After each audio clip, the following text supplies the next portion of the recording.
सभी को नमस्कार। सेकेंड ग्रेड फिजिक्स में बीएससी का जो पार्ट है उसकी 3 यूनिट आपकी हो चुकी हैं। चौथी यूनिट जो है थर्मोडायनामिक्स और स्टैटिस्टिकल फिजिक्स की है, जिसमें सिलेबस के अकॉर्डिंग अपन चर्चा करें इस वीडियो में। तो थर्मोडायनामिक्स और स्टैटिस्टिकल मैंने इसलिए नहीं लिखा है कि वहाँ से एक क्वेश्चन भी आना मुश्किल है, मुझे ऐसे लग रहा है। ठीक है, दिया हुआ है लेकिन क्वेश्चन 2 से 3 बन रहे हैं। फिर भी स्टैटिस्टिकल का भी आप चाहोगे तो पढ़ सकते हो एक्स्ट्रा। अदरवाइज थर्मोडायनामिक्स सिलेबस में लिख रखा है थर्मल एंड स्टैटिस्टिकल फिजिक्स, ठीक है, और मैंने लिखा है थर्मोडायनामिक्स। पहले पुराना मैक्सिमम जो इसका पार्ट है पुराने सिलेबस में 11th-12th का जो पोर्शन था सेकेंड ग्रेड के सिलेबस में, वहाँ से ऐसे कैसे शिफ्ट किया है। ठीक है, थोड़ा सा स्टैटिस्टिकल फिजिक्स का डाला हुआ तो उसको आप ऐसे मान सकते हो, वो भी थर्मोडायनामिक्स का ही पार्ट है, मैं ये मानता हूँ, थर्मोडायनामिक पोटेंशियल जो है। और ओवरऑल हम बात करें तो क्वेश्चन कितने आ सकते हैं, आरपीएससी में 2 से 3 क्वेश्चन बनेंगे, मिनिमम 2 क्वेश्चन तो आपके आ ही जाएंगे। और किस किस टाइप के बनते हैं वो भी मैं बता दूँ आपको। पहला तो है लॉ ऑफ थर्मोडायनामिक्स के जो नियम हैं, वहाँ से आपके दोनों क्वेश्चन भी आ सकते हैं, कोई ज़रूरी नहीं है। एक क्वेश्चन तो पक्का आएगा और उसके साथ में फिर थर्मोडायनामिक प्रोसेस, ये सिलेबस में नहीं है लेकिन इनसे जुड़ा हुआ है ये। ठीक है, आइसोथर्मल प्रोसेस हो गया, एडियाबेटिक हो गया, समतापी प्रक्रम हो गया, रुदोष्म प्रक्रम हो गया, समदाबी प्रक्रम हो गया, सम आयतनी प्रक्रम हो गया। तो ये सब थर्मोडायनामिक प्रोसेस जो हैं ये लॉ ऑफ थर्मोडायनामिक्स के साथ में ही आएंगी। तो अगर सेकेंड ग्रेड की हम बात करें तो कोई ज़रूरी नहीं है, 2 के 2 क्वेश्चन यहाँ से भी आ सकते हैं। अगर आगे जाएं, एक क्वेश्चन यहाँ से आता है तो दूसरा क्वेश्चन आप यहाँ से मानिए कार्नो इंजन। कार्नो इंजन पे एक क्वेश्चन आपको 100% मिलेगा। अगर कुछ विद्यार्थी जो सिलेक्टेड चीज़ें पढ़ना चाहते हैं तो कार्नो इंजन को करके जाइए, 4 क्वेश्चन, वहाँ से आपको एग्ज़ाम में एक क्वेश्चन 100% मिलेगा ही मिलेगा, ये आप मान के चलिए। तो कम समय में ज़्यादा चीज़ें कैसे कवर अप करना है, एग्ज़ाम ओरिएंटेड हमें पढ़ना है। ठीक है, बाकी चीज़ें आपको फिजिक्स में पीएचडी नहीं करनी है। एग्ज़ाम निकल जाएगा तो सब लोग मान लेंगे कि हाँ आपको सेकेंड ग्रेड की साइंस आती है। ठीक है, बात एग्ज़ाम के अकॉर्डिंग करेंगे। उसके बाद में क्वेश्चन बनता है एंट्रोपी पे। ठीक है, एंट्रोपी पे भी एक क्वेश्चन बनने की संभावना है। और फिर थर्मोडायनामिक पोटेंशियल जो है, इनको मैंने सिलेबस में ऐसा कुछ भी नहीं लिखा हुआ। थर्मोडायनामिक पोटेंशियल सिलेबस में ऐसे लिखा हुआ है free energy, Gibbs free energy, और एंथैल्पी एच, और इंटरनल एनर्जी यू, ये सब लिखा हुआ है। ठीक है, और इनको मैंने कहा है कि ये थर्मोडायनामिक पोटेंशियल है एक तरीके से। थर्मल फिजिक्स में ऐसे भी इनको नाम दे सकते हैं। पोटेंशियल का मतलब इस तरीके से, ये पोटेंशियल शब्द इसलिए काम में लिया है कि यहाँ से आप एक कोई सा भी एक टर्म आपको मिल जाए तो बाकी टर्म्स से आप, जैसे इंटरनल एनर्जी वगैरह है और जो बाकी टर्म्स हैं, बाकी जो चीज़ें हैं, किसी एक की हेल्प से बाकी भी और भी डिराइव कर सकते हो। ठीक है, इसलिए थर्मोडायनामिक पोटेंशियल नाम दिया है। तो यहाँ से भी एक क्वेश्चन, इंट्रोडक्शन का एक क्वेश्चन आएगा, सीधा सीधा आ सकता है। वो कहाँ से कैसे बन रहा है वो हम देख लेंगे। एंट्रोपी पे एक क्वेश्चन बन सकता है, टाइप्स ऑफ क्वेश्चन बता रहा हूँ मैं। ठीक है, इसी के टाइप्स ऑफ क्वेश्चन 1-2 क्वेश्चन और बन जाएंगे। अलग अलग सिस्टम के लिए एंट्रोपी आपको पूछा जाए, कोई अलग अलग टाइप के प्रोसेस हो सकते हैं उसके लिए पूछा जाए, ये हो गया। इन पे 1-2 तरीके के क्वेश्चन हो गए। कार्नो इंजन पे 100% क्वेश्चन हो गया। और law of thermodynamics and thermodynamic process पे 2 क्वेश्चन भी हो सकते हैं। ठीक है, अगर 2 ही पूछे या 3-4 क्वेश्चन पूछ लें तो 2 यहाँ से आ जाएंगे, अदरवाइज आप एक तो मान के चलो। ठीक है, ये इस चैप्टर में पूरा इसका एनालिसिस है। टॉपिक हैं आपके लॉ ऑफ थर्मोडायनामिक्स, उष्मागतिकी के नियम और उष्मागतिक प्रक्रियाएं, जो प्रोसेस हैं वो वहाँ पे मिला के आपके क्वेश्चन बनता है। कार्नो इंजन पे 100% आएगा। एंट्रोपी और थर्मोडायनामिक पोटेंशियल पे भी आपके जो टाइप्स ऑफ क्वेश्चन बनते हैं वो मैं बता दूंगा। उससे फिर एग्जाम में कितने आते हैं, हम 7-8 टाइप्स ऑफ क्वेश्चन कर लेंगे, और वहाँ से 2 आए, 3 आए, 5 आए, 6 आए, जितने टाइप्स ऑफ क्वेश्चन आपके एक्स्ट्रा किए हुए रहेंगे तो फिर उससे तो कम ही पूछ रहा है आरपीएससी एग्जामिनर, तो उसके अकॉर्डिंग हम सेट कर लेंगे। स्टार्ट करते हैं चैप्टर को। पहला, सबसे पहले आपका लॉ ऑफ थर्मोडायनामिक्स था।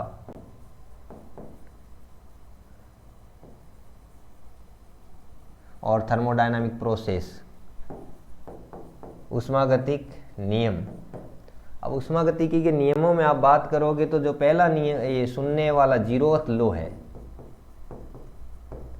इस पे क्वेश्चन आता नहीं है पहली बात। क्यों? हाँ, ये जरूर हो सकता है किसके बारे में बताता है, बेसिक इंट्रोडक्शन आपको पता है, तापमान की अवधारणा के बारे में बताता है, तापमान की अवधारणा के बारे में ये बताता है, ठीक है।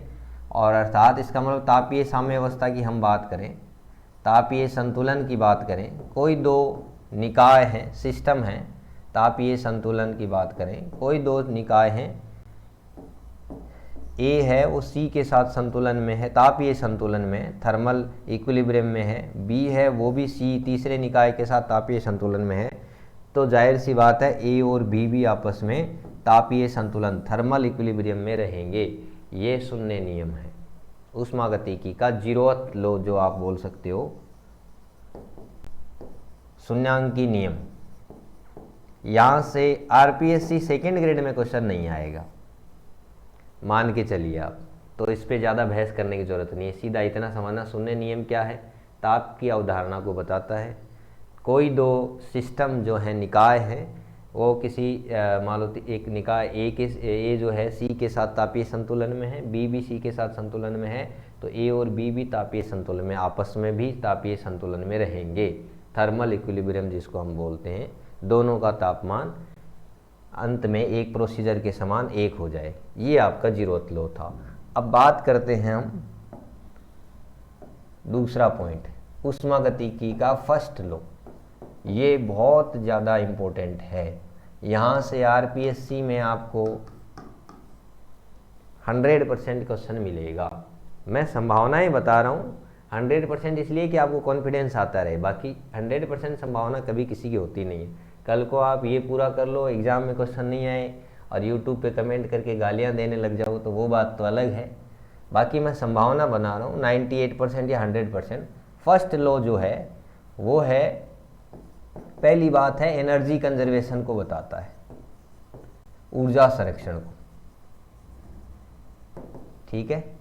कोई एक जो निकाय है उसको दी गई जो ऊष्मा है, डी क्यू आप जिसको बोलते हो या डेल्टा क्यू मान लो, वो उस निकाय द्वारा किया गया कार्य तथा उसकी आंतरिक ऊर्जा में वृद्धि, इन दोनों के बराबर होता है। यानी तीन चीज़ें ध्यान रखनी हैं। ये है ऊष्मा, ऊष्मा स्थानांतरण, ठीक है। ये है कार्य, वर्क डन, और ये है इंटरनल एनर्जी, आंतरिक ऊर्जा, आंतरिक ऊर्जा में परिवर्तन, ठीक है। तीन पॉइंट आपको समझने हैं। फर्स्ट लॉ क्या कह रहा है, जैसे कोई निकाय है, कोई सिस्टम है, उसको आप ऊष्मा दे रहे हो तो उस निकाय द्वारा W कार्य किया जा रहा है और जो बाकी ऊष्मा बच रही है वो उसकी आंतरिक ऊर्जा में वृद्धि करने के काम आ रही है। पहला नियम आप समझना, यानी कहने का मतलब जितनी ऊर्जा दे रहे हो उतनी की उतनी काम में आ रही है, ऊर्जा की कोई हानि नहीं हो रही है। इसलिए पहला जो नियम है वो किसकी अवधारणा को, ये फर्स्ट लॉ ऑफ थर्मोडायनामिक्स जो है, फर्स्ट लॉ ऑफ थर्मोडायनामिक्स, ऊष्मागतिकी का प्रथम नियम ऊर्जा संरक्षण को भी बताता है। थ्योरेटिकल क्वेश्चन साथ में आ रहा है इसलिए बता रहा हूँ मैं, ऊर्जा संरक्षण को बताता है, ठीक है। क्यों बताता है, ये आपका फर्स्ट नियम हो गया। ऊष्मा, इसको आपने हीट नाम दे दिया, इसको आपने वर्क नाम दे दिया और इसको नाम दे दिया आपने इंटरनल एनर्जी। ये हो गया आपका इंटरनल एनर्जी। अब बात आती है ये जो है डी क्यू, ठीक है, ऊष्मा, कार्य और डी यू। केमिस्ट्री में भी आपके थर्मोडायनामिक्स वाला चैप्टर चलता है, सेकेंड ग्रेड में है या नहीं है मुझे पता नहीं है, लेकिन थोड़ा सा कन्फ्यूजन होता है वहाँ पे। साइन कन्वेंशन जो है, चिन्ह परिपाटी की वजह से कन्फ्यूजन होने का खतरा रहता है। तो फिजिक्स में जो साइन कन्वेंशन है वो इंजीनियरिंग साइन कन्वेंशन के अनुसार लिया जाता है, और कहाँ पे आपको प्लस माइनस की गलती नहीं करनी है, न्यूमेरिकल आ जाए तो किस प्रकार करना है वो थोड़ा सा आपको ध्यान रखना है। उससे पहले 3 बातें मैं आपको बता दूंगा कि इसके अंदर क्या क्या है। ये है आपकी हीट, ऊष्मा, ठीक है। तीनों को अलग अलग पहले समझ लेंगे, फिर तीनों को, ये नियम आपको पता है, इसको न्यूमेरिकल पे कर लेंगे। कैसे? पहला जो नियम था आपका, ये आप बता रहे हो D Q equal to D you plus D W, ठीक है। तीनों को अलग अलग समझ रहा हूँ मैं। ये जो डी क्यू है ऊष्मा, इसको लिखते हैं सी डी टी, ठीक है। सी क्या है? ऊष्माधारिता। इसकी डेफिनेशन क्या है? C equal to D Q upon D T. किसी वस्तु का या किसी पदार्थ की मात्रा का 1 केल्विन तापमान बढ़ाने के लिए दी गई ऊष्मा को उसकी ऊष्माधारिता बोलते हैं, ठीक है। दी गई ऊष्मा को उसकी ऊष्माधारिता बोलते हैं। यहाँ से इसका मात्रक क्या हो गया? जूल पर केल्विन, ठीक है। कई जगह ऐसे भी लिखा हुआ होता है C equal to M D Q by D T, ठीक है, sorry D Q by D T 1/m joule per gram into kelvin, ठीक है।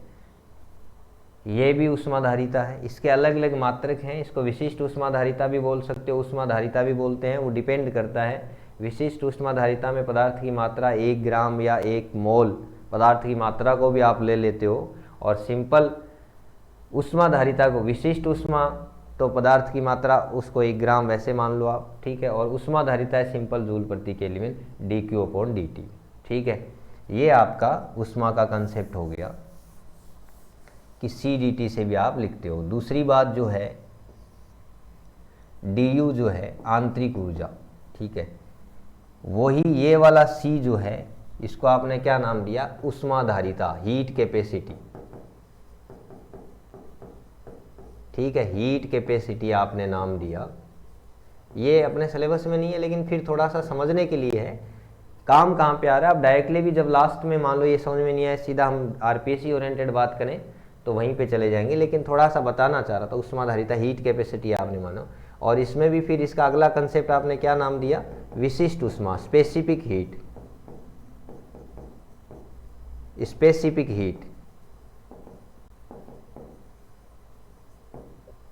ठीक है। उसको स्मॉल सी भी से भी लिख सकते हो या सी से लिख सकते हो। बस फर्क क्या है? ऊष्माधारिता में आपको क्या लेना है? जूल पर केल्विन, ठीक है। इसको क्या लेना है? Joule per gram into kelvin या मोल जूल पर मोल इंटू केल्विन।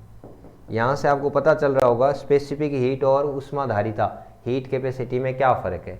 थोड़ा सा डायमेंशन का फ़र्क है, यूनिट और डायमेंशन का।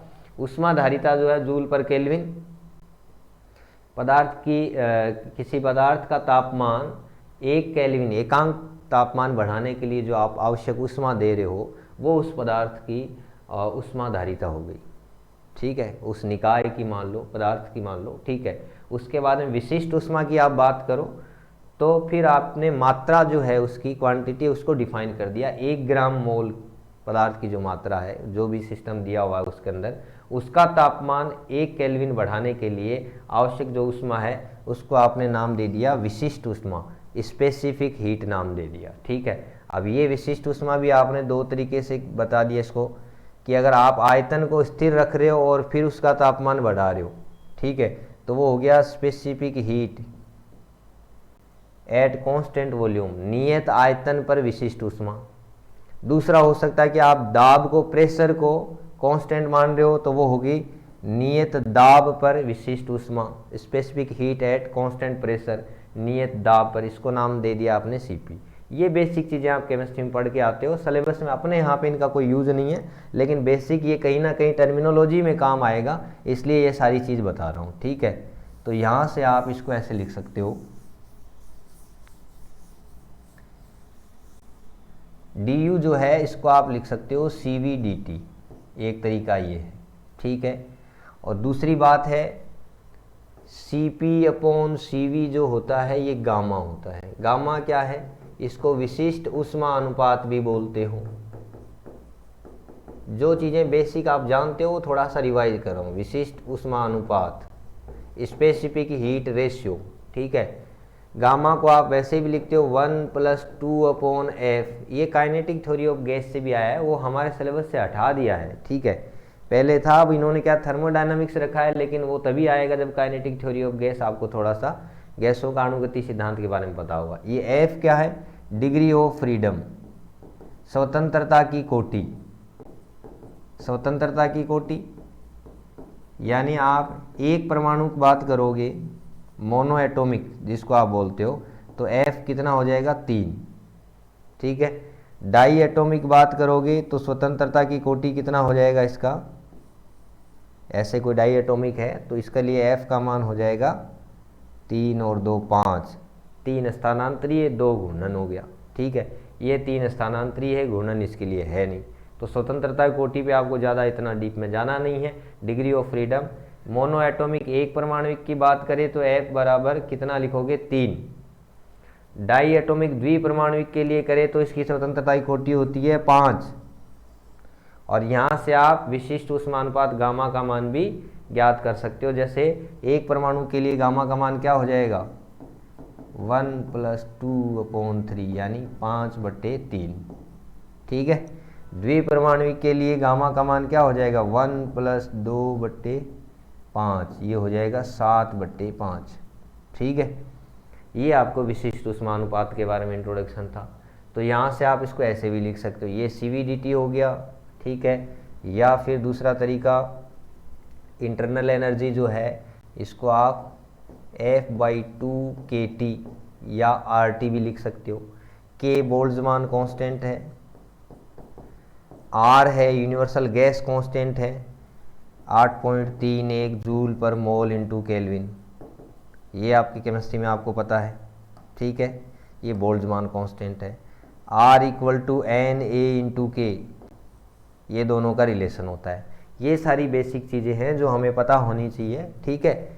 अब इनका इस सिलेबस से कोई लेना देना नहीं है, लेकिन फिर भी मैं आपको ये बता रहा हूँ कि थोड़ा सा एक बेसिक आइडिया रिव्यू हो जाए आपका काइनेटिक थ्योरी ऑफ गैस का, ठीक है, ताकि इसके क्वेश्चन करने में आपको दिक्कत नहीं आए, ठीक है। इसको हम ऐसे भी लिख सकते हैं। फिर है आपका तीसरा W, वर्क डन। तो कार्य वैसे होता है, ये अपने वापस फिजिक्स वाले पुराने चैप्टर में आपने कार्य ऊर्जा शक्ति पढ़ा है।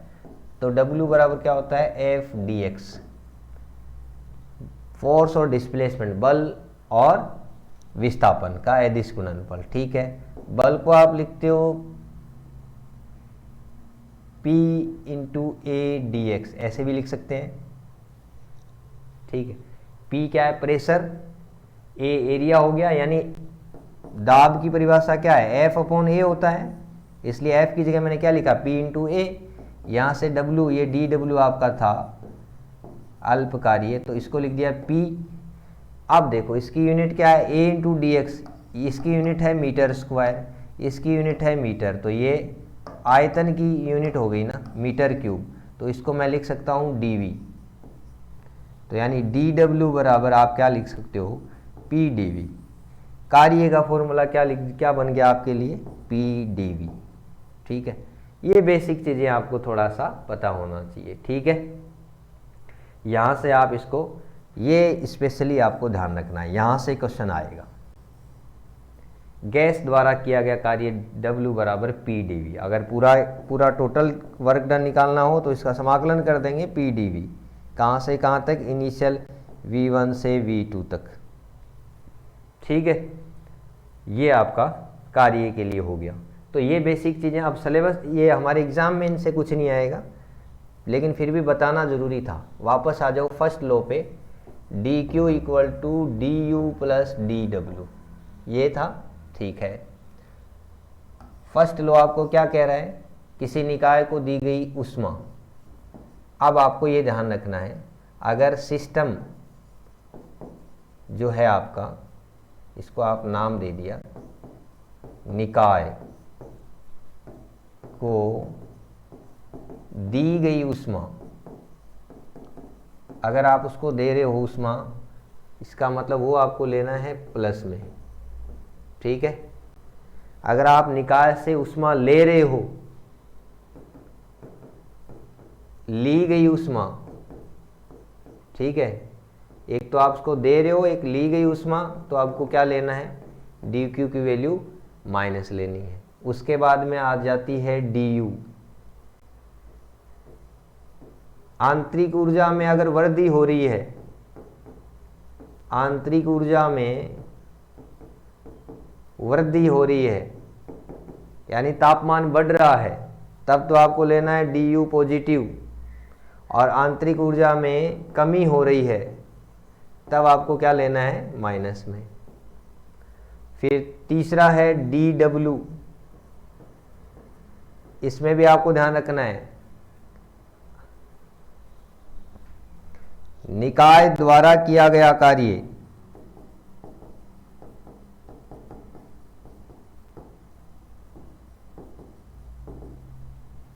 सिस्टम खुद कार्य कर रहा है तो आपको पी डी डब्ल्यू पॉजिटिव लेना है।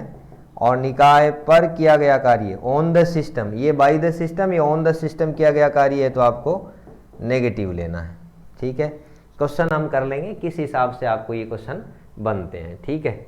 ये आपका फर्स्ट लॉ था, जिसके बारे में स्पेशली आपको क्या ध्यान रखना है, डी डब्ल्यू बराबर पी डी वी, ठीक है। ये बार बार फिर भी मैं क्यों लिख रहा हूँ, जैसे कई बार क्या होता है, आदर्श गैस का समीकरण हम बात करें, पी वी बराबर एन आर टी, ये होता है, ठीक है। कई बार क्या होता है, जैसे आइसोथर्मल की बात करें, ये दोनों कांस्टेंट हैं, ठीक है, एन और आर कांस्टेंट हैं। तो समतापी प्रक्रम की बात करें, इसका मतलब टी जो तापमान है वो भी कांस्टेंट है, तो क्या मिलेगा आपको, पी वी बराबर कांस्टेंट, यानी P समानुपाती 1/V। ये आइसोथर्मल की प्रोसीजर है, ठीक है। यही सेम मैं अगर ऐसे बोलूं, आइसोबारिक समदाबी प्रक्रम की बात करें, ठीक है, तो यहाँ पे क्या हो जाएगा, P कांस्टेंट हो जाएगा। इसका मतलब क्या मिलेगा आपको, V प्रोपोर्शनल टू T, ये समदाबी में हो गया। फिर आ जाता है अगला, ये दूसरा पॉइंट 2 हो गया, ये प्रोसीजर ऐसे बता रहा हूँ। तीसरा हो गया आइसोकोरिक सम आयतनी प्रक्रम, सम आयतनी प्रक्रम में V कांस्टेंट है तो P प्रोपोर्शनल टू क्या आ जाएगा, T। जो नियत है उसको कांस्टेंट मान लो, तो अपने आप समानुपाती आपके बीच में ये रिलेशन आ जाएंगे, ठीक है। अब आपने क्या किया है, वर्क डन जो होता है कार्य, W बराबर पी डी वी, ठीक है, यानी P और V के बीच में जो ग्राफ है किसी भी प्रक्रम में कैसा भी आए, यहां पे V आयतन है, P प्रेशर है, ठीक है। मान लो कोई भी ग्राफ, कैसा भी ग्राफ आए, ऐसा ग्राफ आ रहा है, ठीक है, तो यहां से देखो PdV का मतलब, वापस आप स्टार्टिंग में 11th-12th वाले पोर्शन में मैंने आपको मैकेनिक्स में 1D में पढ़ाया था कि इन दोनों के बीच में जो ग्राफ है, ठीक है, वो ग्राफ तथा Vx यानी PV का जो ग्राफ है, PV ग्राफ तथा आयतन x के बीच का जो क्षेत्रफल है, इसको हम क्या लिख सकते हैं, लंबाई गुणा चौड़ाई। तो यहाँ से क्या मिल जाएगा, P इंटू वी, समाकलन करेंगे तो P d v, P into v आ जाएगा, ये आपको मिल जाएगा कार्य। यानी कार्य को अगर आपको एग्जाम में ऐसा कोई डायग्राम भी दिया जाए और पूछ ले कि इस प्रक्रम में किया गया कार्य बताओ, तो आप वो जो ग्राफ है उसका क्षेत्रफल ज्ञात कर लोगे तो आपको कार्य मिल जाएगा, ठीक है। और कार्य में भी आपको क्या ध्यान रखना है, अगर देखो आयतन में वृद्धि हो रही है, इस प्रोसीजर में ऐसे जा रहे हो आप, तो आयतन बढ़ रहा है 0, यहाँ पे मान लो 2 मीटर क्यूब, जो भी है आयतन बढ़ रहा है, इसका मतलब कार्य आपको क्या मिलेगा, धनात्मक। इसी प्रोसीजर को आप उल्टा करो, 2 मीटर क्यूब से आयतन क्या हो गया, 0, इसका मतलब 1 मीटर क्यूब या थोड़ा कम हो रहा है, तो कहने का मतलब आप उसको संपीड़ित कर रहे हो, तो प्रसार में कार्य पॉजिटिव आ रहा है, संपीड़न करने में, कंप्रेस करने में कार्य का मान नेगेटिव आएगा, ठीक है। ऐसे कुछ क्वेश्चन है, मैं आपको बता दूं, देखो कि ये आपको दिया हुआ है, मान लो ये है आपका आयतन V, ये है P, ठीक है। आपको पूछा जा रहा है ये कोई प्रक्रम है, पॉइंट A से B तक यहाँ पे जाया जा रहा है, इसके सामने यहाँ पे आयतन था V0, यहाँ पे आयतन हो गया 3V0, ठीक है। और जो प्रेशर है वो कांस्टेंट है, यहाँ पे लिखा हुआ है 2P0। इनकी वैल्यू कुछ भी हो सकती है, मैं तो ईजी में, मैं कैलकुलेशन ईजी है इसलिए कर रहा हूँ, ठीक है। इस प्रक्रम में किया गया कार्य आपको पूछा है, कैसे याद करोगे कार्य क्या? अगर ग्राफ दिया जाए तो P और V के बीच जो ग्राफ है, जो ढाल आ रहा है वो, ये जो ग्राफ बन रहा है इसका जो कर्व बन रहा है वो, तथा Vx जो आयतन x है उनके बीच का जो क्षेत्रफल है, यानी यहाँ पे जो ये शेडेड एरिया है, छायांकित क्षेत्रफल है, इसी भाग का क्षेत्रफल ज्ञात करेंगे। तो ये एक तरीके से क्या बन रहा है? आयत बन रहा है। तो इसका कार्य इक्वल टू क्षेत्रफल कैसे निकालोगे? लंबाई गुणा चौड़ाई, और लंबाई कितनी है? ये होगी आपकी 3V0 माइनस V0, ये तो होगी इसकी लंबाई। चौड़ाई कितनी होगी? 2P0 माइनस 0, ये हो गया 2P0 माइनस 0। कार्य कितना आ गया? 2V0 इंटू 2P0, तो आ गया 4P0 V0। कार्य इस प्रक्रम में किया गया कार्य आ गया आपको 4P0 V0। अब यहाँ पे इसकी वैल्यू कुछ भी दी हो सकती है, 1 मीटर क्यूब हो सकता है, 3 मीटर क्यूब हो सकता है, यहाँ पे 2 वायुमंडलीय दाब हो सकता है, कोई ना कोई वैल्यू तो यहाँ पे रख सकते हैं, और यहाँ से आपके क्वेश्चन का पूरा इसको सोल्व कर सकते हो ग्राफ के अकॉर्डिंग। अगर यही ऐसे होता, यही ग्राफ, सेम ग्राफ को मैं ऐसे कह रहा हूँ, ऐसे लिखा हुआ है, बस अब की बार क्या है, डायरेक्शन देखिए आप, यानी पहले आपका इस प्रक्रिया में इस प्रक्रिया में क्या फ़र्क है?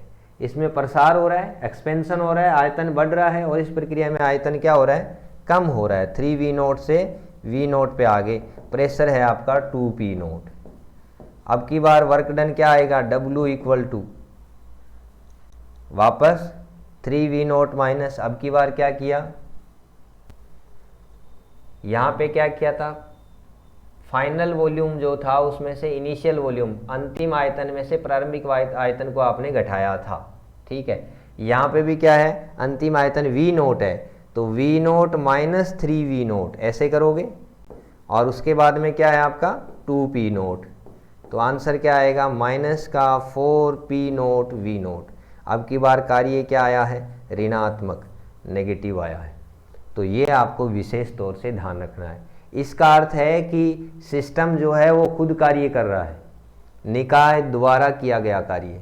इसका मतलब है आप, हम लोग कर रहे हैं सिस्टम पे, ऑन द सिस्टम है, ये बाय द सिस्टम है। By work done by the system, work done on the system. निकाय पर किया गया कार्य ऋणात्मक आ रहा है, यानी आप उसको कंप्रेस करो, आयतन कम हो रहा है, यहाँ पे वो खुद कर रहा है, आयतन में वृद्धि हो रही है, तो ये कंप्रेशन हो रहा है, ये एक्सपेंशन हो रहा है, ठीक है। ये दोनों चीज़ें आपको समझना है। आरपीएससी में यहाँ से क्वेश्चन आएगा। इससे पिछले थोड़ी देर तक मैं जो इतनी देर तक जो भी बोल रहा था वो काम का नहीं है, ये आरपीएससी के काम का है। ऐसा कोई डायग्राम आपके आ जाएगा और उसमें आपको कार्य का मान पूछा जा सकता है, ठीक है। कभी कभी ऐसे भी पूछा जा सकता है, जैसे इसका डायरेक्टली पूछ लिया, ये कोई प्रोसीजर है, ए से बी, पी और वी के बीच का ग्राफ है, ठीक है। एक है डायग्राम, एक ये वाला, दूसरा डायग्राम है, सेम डायग्राम है, अब की बार ए यहाँ पे लिखा हुआ है, बी यहाँ पे लिखा हुआ है, ठीक है। ये पी है, ये वी है, ये दूसरा है, ठीक है। आपको यही प्रोसीजर दिया हुआ है। इसके लिए किया गया कार्य, ये पहले ग्राफ के लिए है W1 और इसके लिए है W2, ठीक है। और आपको ऑप्शन दे दिया, दिए गए ग्राफ से सही निम्न में से सत्य कथन है। W1 जो है वो ग्रेटर देन 0 है, W2 भी ग्रेटर देन 0 है। बी ऑप्शन है W1 लेस देन 0 है, दूसरा कार्य W2 वो भी लेस देन 0 है। तीसरा ऑप्शन है W1 ग्रेटर देन 0 है, W2 लेस देन 0 है। चौथा ऑप्शन है W1 लेस देन 0 है, W2 ग्रेटर देन 0 है। फर्क आपको सीधा सीधा पता लग रहा है, यहां से आयतन बढ़ रहा है, ठीक है, एक तरीके से, और यहाँ पे आयतन कम हो रहा है, ठीक है। आयतन कम हो रहा है, इसका मतलब जिसमें आयतन बढ़े वो कार्य धनात्मक आएगा, जिसमें आयतन कम हो जाए वो कार्य ऋणात्मक आएगा, ठीक है। इनका एरिया भी आप निकाल के ज्ञात कर सकते हो, वहाँ से भी आपको पता लग जाएगा। एक टाइप ऑफ क्वेश्चन ये हो गया। दूसरा आपके स्टडी मटेरियल में भी देखो एक क्वेश्चन आया हुआ है आरपीएससी में, सीधा सीधा एक ये भी पूछा हुआ है कि एक ग्राफ ये आया है, इसमें कार्य का मान बताओ। V है, ये P है, और इसके लिए कार्य का मान W बराबर क्या होगा। तो इसमें तो आयतन में चेंज ही नहीं हो रहा है, और वर्क डन का फॉर्मूला क्या था, work done due to change in volume, आयतन में परिवर्तन के कारण किया गया कार्य बराबर W बराबर P dV। यहाँ तो आयतन यही है, कांस्टेंट है, इसका मतलब W बराबर क्या मिलेगा, 0। इसको क्या प्रक्रम नाम दे दिया आपने, प्रोसेस का नाम क्या हुआ, समआयतनी प्रोसेस, ठीक है। उसके बाद में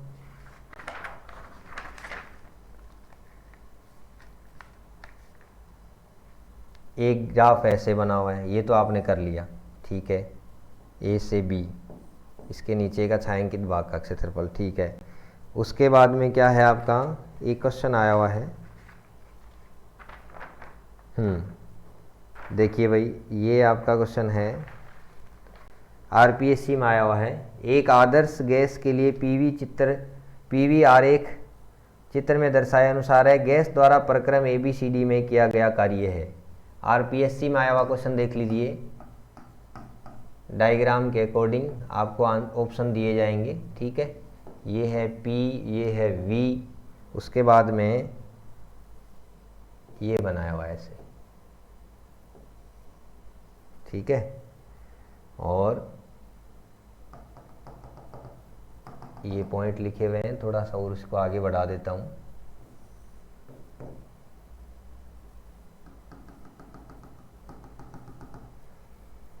यहाँ पे लिखा हुआ है V0, 2V0, 3V0, ये पॉइंट है A, फिर B, उसके बाद में है C, उसके बाद में है D, अच्छा आगे है D यहाँ तक, ठीक है।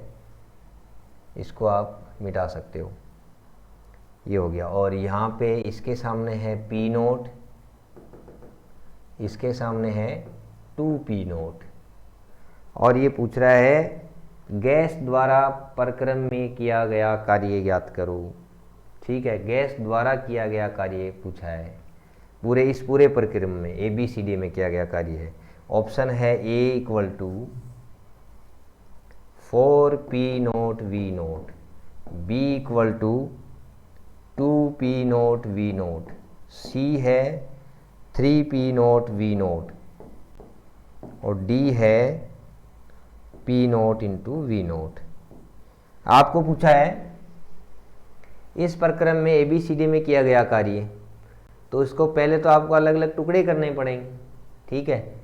एक तो ये हो गया AB, ये माइनस में आएगा, फिर A से B तक किया गया कार्य, फिर B से C तक किया गया कार्य, और C से D तक किया गया कार्य। ये आपको फिर टोटल कार्य को आप ऐड कर दोगे, तो ऐसे लिख सकता हूँ क्या मैं, टोटल ABCD = WA से B प्लस WB से C प्लस WC से D, यही है। यहाँ से आपको मिल रहा है WABCD = WAB, यहाँ से यहाँ तक किया गया कार्य, देखो आप आयतन ज़्यादा से कम हो रहा है, जो कार्य आएगा वो ऋणात्मक आएगा, और वो भी क्या है P dV। P का मान तो क्या है P0, dV का मतलब इसमें से ये घटाओ तो कितना आएगा माइनस का V0, ये आया कार्य माइनस में आया। फिर WB से C, B से C तो आयतन में परिवर्तन ही नहीं हो रहा है, इसका मतलब 0 है, उसके बाद में C से D, तो अब की बार क्या है, दाब प्रेशर तो है 2P0, ठीक है, ये स्थिति, और इसके नीचे का पूरा एरिया, और आयतन में कितना है 3P माइनस V, यानी ये हो गया 2V0, 3V0 minus V0, 2V0 हो गया। तो यहाँ से आपको क्या मिल रहा है, WABCD इक्वल टू माइनस का P0 V0, ये 0 हो गया, प्लस का 4P0 V0, यहाँ से WABCD इक्वल टू क्या मिला, 3P0 V0। ये आपका आंसर हो गया। पूरे प्रक्रम ABCD में किया गया कार्य आपको मिल गया, ठीक है। यानी ये जो है, ये तो आप कार्य कर रहे हो प्रक्रम पे, ये प्रक्रम खुद कर रहा है, तो टोटल कार्य अगर आपको कैलकुलेट करना है, ये वाला माइनस हो गया, इधर आयतन में कोई परिवर्तन नहीं हो रहा है, और इधर आयतन बढ़ रहा है तो वो प्लस में आ गया, सबको ऐड किया, 3P0 V0 आ गया। RPSC में आया हुआ क्वेश्चन है, ऐसे कैसे आपकी भी रिपीट हो सकता है। सेकेंड ग्रेड में नहीं आया हुआ, किसी और एग्जाम में आया हुआ है, तो जाहिर सी बात है एग्जामिनर ऐसे कैसे उठा के भी डाल सकता है, ठीक है। ये आपका क्वेश्चन हो गया। उसके बाद में वापस ये होगी कार्य की बात, यानी हम वापस आ जाते हैं। फॉर्मूला पहला नियम क्या था, DQ equal to DU plus DW, ये था। यहाँ पे DW का अलग से आपने पढ़ लिया, बाकी ये नियम आपका हो गया, ठीक है। यानी दी गई ऊष्मा, इस पे आपको क्वेश्चन करने हैं, RPSC में आएंगे। एक फॉर्मूला आपको ध्यान रखना है। क्वेश्चन नंबर 1 आप समझिए, पहला क्वेश्चन आपको बता रहा हूँ। एक निकाय को 300 कैलोरी ऊष्मा दी जाती है, निकाय को दी गई ऊष्मा यानी प्लस में लेना है, क्या दिया हुआ है, DQ equal to 300 calorie. Calorie को जूल में चेंज करोगे तो 300 गुणा 1 कैलोरी में कितना होता है, 4.2 जूल, ठीक है। यहां से आपको कितना मिल जाएगा, एक तो ये हो गया। उसके बाद में क्या करें, 300 कैलोरी ऊष्मा दी जाती है तथा इसके द्वारा किया गया कार्य DW इक्वल टू कितना दिया हुआ है, 600 जूल। और आपको पूछा है आंतरिक ऊर्जा में कितना परिवर्तन होगा, ठीक है। ऑप्शन दे रखे हैं, एक ऑप्शन है 1860 जूल, दूसरा ऑप्शन है 660 जूल, तीसरा ऑप्शन है 300 जूल, चौथा ऑप्शन है इनमें से कोई नहीं। ये आपका क्वेश्चन है। RPSC सेकेंड ग्रेड के लायक यहां से इस पैटर्न पे आप मान के चलो 100% नहीं तो 90% तो संभावना है, आएगा ही आएगा, ठीक है। अब आपको दिया हुआ क्या क्वेश्चन में, निकाय को दी गई ऊष्मा 300 कैलोरी, कैलोरी को आपको जूल में चेंज करना है, ये यूनिट वाली गलतियां आपको नहीं करना है। तो ये कितना हो जाएगा, लगभग ये हो गया 42, 3, 6, 12, यानी लगभग कितना हो गया, 1260 जूल, ठीक है। कार्य कितना हो गया, 600 जूल हो गया। आंतरिक ऊर्जा में तो पहला फॉर्मूला DU इक्वल टू आपको क्या मिल रहा है, ये इधर आएगा तो DQ माइनस DW, यही आ रहा है। DQ की वैल्यू कितनी है, 1260 माइनस कार्य कितना है, 600, आंसर कितना आ रहा है, 660 जूल। कौन सा ऑप्शन सही हो जाएगा, बी ऑप्शन आपका सही हो जाएगा। RPSC सेकेंड ग्रेड में एक क्वेश्चन पक्का मान लीजिए यहाँ से, ये आपको क्वेश्चन ऐसे कैसे मिलेगा। दूसरा टाइप ऑफ क्वेश्चन हो गया। पहला टाइप ऑफ क्वेश्चन आपको बताया था, कार्य के बारे में डायरेक्ट पूछा जा सकता है, PDV, W बराबर PDV, ठीक है, सिंपल जो आए। उसके बाद में फिर और वेरिएशन कर लेंगे कि समदाबी प्रक्रम में किया गया कार्य, सम आयतनी प्रक्रम में किया गया कार्य, सम तापी प्रक्रम में किया गया कार्य, रुद्धोष्म प्रक्रम में किया गया कार्य, ठीक है। ये सब अलग से कैलकुलेट कर लेंगे। चार टाइप्स ऑफ क्वेश्चन और हो गए, और एक क्वेश्चन ये हो गया। उसके बाद में ये एक आपका क्वेश्चन हो गया। फिर है एक क्वेश्चन और आया हुआ RPSC में, सेम ऐसा कैसा ही, वो मैं आपको बता देता हूँ। हाँ, जो मैंने अभी बताया था ना, द्विपरमाणविक गैस है जिसके लिए वैल्यू दी हुई है, ठीक है, ये क्वेश्चन है आपका। हाँ, किसी प्रक्रम में RPSC में आया हुआ क्वेश्चन देखिए, किसी प्रक्रम में एक निकाय 45 जूल ऊष्मा अवशोषण कर 11 जूल कार्य करता है।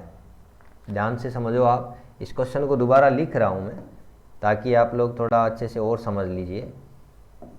ये लिखा हुआ है किसी, ऐसे कैसे आया हुआ है, किसी प्रक्रम में, लैंग्वेज समझ लीजिए आप, किसी प्रक्रम में एक निकाय 45 जूल ऊष्मा, एक निकाय 45 जूल ऊष्मा अवशोषित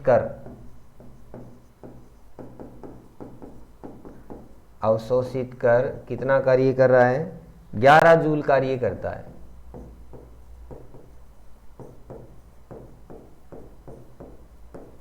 ठीक है, यही निकाय समान प्रारंभिक एवं अंतिम अवस्थाओं तक एक अन्य ऊष्मागतिक पथ पर, यानी क्या दिया हुआ है, यही निकाय समान प्रारंभिक व अंतिम अवस्थाओं तक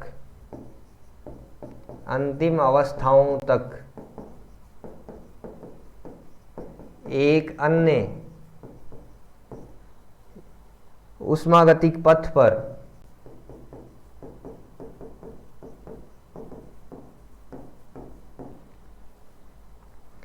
सोलह जूल कार्य करता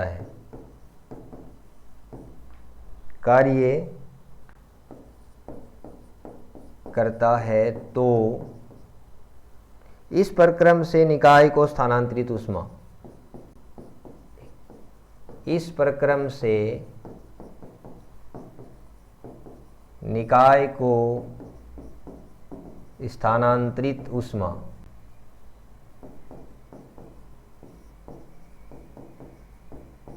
होगी। क्वेश्चन समझने में आपको दिक्कत हो रही है थोड़ी सी, जहाँ तक मुझे आइडिया लग रहा है। पहला है ऑप्शन 45 जूल, दूसरा ऑप्शन है 18 जूल, तीसरा ऑप्शन है 29 जूल, चौथा ऑप्शन है 50 जूल। कहना क्या चाह रहा है, क्वेश्चन को पढ़िए एक बार। किसी प्रक्रम में एक निकाय 45 जूल ऊष्मा अवशोषित करके 11 जूल कार्य करता है, ठीक है, और फिर कह रहा है यही निकाय समान प्रारंभिक और अंतिम अवस्थाओं तक एक अन्य ऊष्मागतिक पाथ, अलग अलग हो सकते हैं, ठीक है, अलग अलग पाथ हो सकते हैं, उसमें क्या होता है, वहां से आपको अन्य ऊष्मागतिक पथ पर 16 जूल कार्य करता है, तो इस प्रक्रम में निकाय को स्थानांतरित ऊष्मा का मान बदल जाएगा। ठीक है, क्यों? क्योंकि कार्य और जो ऊष्मा है वो पाथ फलन है, ठीक है, पाथ पे निर्भर करते हैं, पथ पे निर्भर करते हैं, ठीक है, और जो आंतरिक ऊर्जा है वो पथ पे निर्भर नहीं करती, ठीक है, वो प्रारंभिक और अंतिम अवस्थाओं पे निर्भर करती है, पथ पे निर्भर नहीं करेगी आंतरिक ऊर्जा। तो फिर इसका मतलब ऐसे करें कि पहले प्रोसीजर में आपको क्या दिया हुआ है, dq का मान दिया हुआ है 45 जूल, कार्य का मान दिया हुआ है dw कितना है 11 जूल, और आप क्या कर लोगे, आंतरिक ऊर्जा में कितना परिवर्तन होता है, ठीक है, तो कितना आ जाएगा dq माइनस dw, यहाँ से आपको मिल रहा है 45 माइनस 11 यानी 34 जूल। आंतरिक ऊर्जा में परिवर्तन कितना आया 34 जूल, और आंतरिक ऊर्जा के लिए मैंने क्या कहा, ये पथ फलन नहीं है, ये पॉइंट फलन है, बिंदु फलन है, प्रारंभिक और अंतिम अवस्थाओं पर निर्भर करता है। बहुत अच्छा पॉइंट है, ये क्वेश्चन तभी आएगा उसी स्टूडेंट को, इसको ये समझ में आ जाए कि ऊष्मा जो है और कार्य है ये पथ फलन है, और आंतरिक ऊर्जा जो है वो बिंदु फलन है। ध्यान से समझना क्या फ़र्क है दोनों में, पथ फलन और बिंदु फलन पे, यानी ये दोनों कार्य और जो ऊष्मा है ये डिपेंड करते हैं आपने रास्ता कौन सा चुना है, ठीक है, दोनों के बीच में ग्राफ कैसा आ रहा है, P और V के बीच में, ठीक है, और आंतरिक ऊर्जा है वो सिर्फ ये देखेगा कि कोई सा भी रास्ता चुनो आप, पहला पॉइंट और अंतिम पॉइंट पे क्या था, ठीक है, वहाँ दोनों बिंदुओं पे निर्भर कर रहा है। इसका मतलब अब ये कह रहा है कि ये निकाय पहला एक तरीके में तो ये इतना कार्य कर रहा है इतनी ऊष्मा लेके, और दूसरे में ये कह रहा है कि 16 जूल कार्य कर रहा है, तो ऊष्मा कितनी देनी पड़ेगी। अब यानी आंतरिक ऊर्जा तो वही रहेगी इसकी। तो अब की बार आपको क्या पूछा है, डी क्यू का मान पूछा है, D Q equal to D you plus D W, और डी यू का मान आपको पता है 34 जूल इसमें है, और इसके अंदर डी डब्ल्यू यानी कितना कार्य करना पड़ा, 16 जूल, तो इतना आ गया 16। तो यहाँ से डी क्यू इक्वल टू क्या आया, 16 और 34 50 जूल। आरपीएससी में आया हुआ क्वेश्चन है, रिपीट हो सकता है, एक और टाइप ऑफ क्वेश्चन आपको मैंने बता दिया। ठीक है, ये ऊष्मागतिकी के प्रथम नियम पे है। तो मैंने आपको कहा था ऊष्मागतिकी के फर्स्ट नियम पे एक या दो क्वेश्चन भी आ सकते हैं। ठीक है, टाइप्स ऑफ क्वेश्चन मैंने आपको बता दिया है। इस क्वेश्चन में आपको क्या समझना है, बस पहले दोनों ये वैल्यू दी हुई है, यहाँ से आंतरिक ऊर्जा में परिवर्तन निकाल लोगे। ये आंतरिक ऊर्जा में परिवर्तन दोनों कोई सा भी आप अन्य ऊष्मागतिक पथ ले और तीसरा ले, सब में एक जैसा रहेगा। तो ये आप वैल्यू उठा के यहाँ पे रख दो, कार्य दिया हुआ है और आपको ऊष्मा स्थानांतरण का पता चल गया। ऑप्शन हो जाएगा आपका डी 50 जूल। ठीक है, यही क्वेश्चन आरपीएससी में ही सिर्फ डिजिट चेंज किए और दोबारा आया हुआ है, एक क्वेश्चन दोबारा रिपीट हुआ है। ठीक है, क्या दिया हुआ आपकी बारी करे, एक प्रक्रम में निकाय 50 जूल ऊष्मा को अवशोषित करके 11 जूल कार्य करता है, 45 की जगह 50 लिख दिया, और प्रारंभिक अंतिम अवस्थाओं के सेम ये कि ये भाषा लिखा हुआ है, फिर ये कह रहा है कि अन्य ऊष्मागतिक पथ पर 16 की जगह 15 जूल कर लिया। ठीक है, और इस प्रक्रम में निकाय को स्थानांतरित ऊष्मा क्या होगी, सेम वो का वही प्रोसीजर है, वहाँ पे भी आपको यही क्वेश्चन करना है। ठीक है, ये आपका हो गया। उसके बाद में पहले नियम पे इतने ही क्वेश्चन आपके बन रहे थे। ठीक है, पहला नियम आपका था D Q equal to D you plus D W. ठीक है, दूसरा तरीका इसको आप ऐसे भी लिख सकते हो, D Q equal to C V D T plus P D V. ठीक है, उसके बाद में ये वर्क डन जो था D W equal to P D V, W equal to P D V का समाकलन। ठीक है, उसके बाद में आपने ये कह दिया, खूब सारी थर्मोडायनामिक्स जो प्रोसीजर हैं वो आपने कहा था, पहली कौन सी थी, मान लो समतापी आइसोथर्मल प्रोसेस। समतापी प्रक्रम का मतलब क्या है, तापमान T2 इक्वल टू T1 यानी डेल्टा T इक्वल टू 0। ठीक है, तो ये इक्वेशन आपकी क्या बन जाएगी, इस इक्वेशन को अलग अलग कंडीशन में चेक करेंगे बस, तो उससे क्या होगा, टाइप्स ऑफ क्वेश्चन आपके एक दो और बढ़ जाएंगे। तो समतापी के लिए इसका मतलब क्या करोगे, d Q equal to D you plus D डब्ल्यू। समतापी डी टी का मतलब 0 है, इसका मतलब डी यू इक्वल टू तो सी वी डी टी था, और डी टी 0 है, इसका मतलब डी यू बराबर 0 हो गया। यानी समतापी प्रक्रम में आंतरिक ऊर्जा में कोई परिवर्तन नहीं होता है, इसलिए ये 0 हो जाएगा, और डी क्यू इक्वल टू क्या मिल जाएगा, डी डब्ल्यू। यानी निकाय को दी गई ऊष्मा, उसका पूरा का पूरा उपयोग किस में हो रहा है, निकाय द्वारा किया गया कार्य में हो रहा है। ठीक है, क्यों, समतापी प्रक्रम आइसोथर्मल जिसको आपने नाम दे दिया सीवीडीटी, डी यू का आपने सीवीडीटी लिखा, डी मतलब तापमान में तो चेंज ही नहीं हो रहा है, तापमान में चेंज नहीं हो रहा है, इसका मतलब डी यू का आंतरिक ऊर्जा में कोई परिवर्तन नहीं है। यहाँ से आपको क्या मिल गया, डी यू इक्वल टू 0 मिल गया, तो आपका समतापी प्रक्रम में यही फर्स्ट इक्वेशन ऐसे बन गई। ये अलग अलग प्रोसीजर हो गया। दूसरा आपका हो सकता है सम आयतनी प्रक्रम आइसोकोरिक। ठीक है, सम आयतनी प्रक्रम में आप क्या लिखोगे, अब की बार V2 माइनस V1 बराबर 0, यानी डेल्टा V बराबर 0, या W बराबर क्या था, PdV, और dV बराबर 0, इसका मतलब W बराबर 0। आइसोकोरिक सम आयतनी प्रक्रम में किया गया कार्य क्या होता है, 0। तो फिर आपके यहाँ पे वापस ये क्या बन जाएगा, dQ बराबर du प्लस dW, ये आपका 0 हो गया, तो dQ बराबर क्या बन गया, du।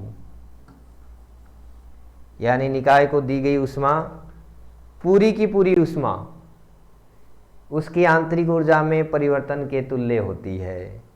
क्यों? सम आयतनी प्रक्रम में किया गया कार्य आपको क्या मिलेगा? 0।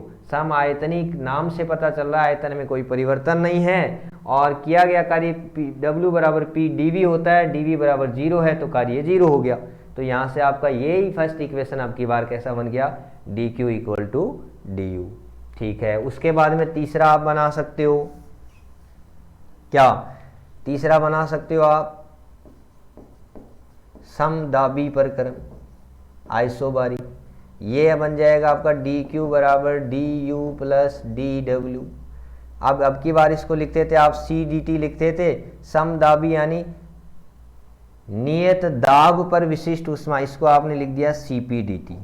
यहाँ से मिल गया आपको CVDT पहले से था और ये आपका dw हो गया। ठीक है, इसको अभी आप PdV लिख सकते हो। ठीक है, यहाँ से आपको देखो एक नया संबंध मिलेगा, ऐसे लिख सकते हैं क्या?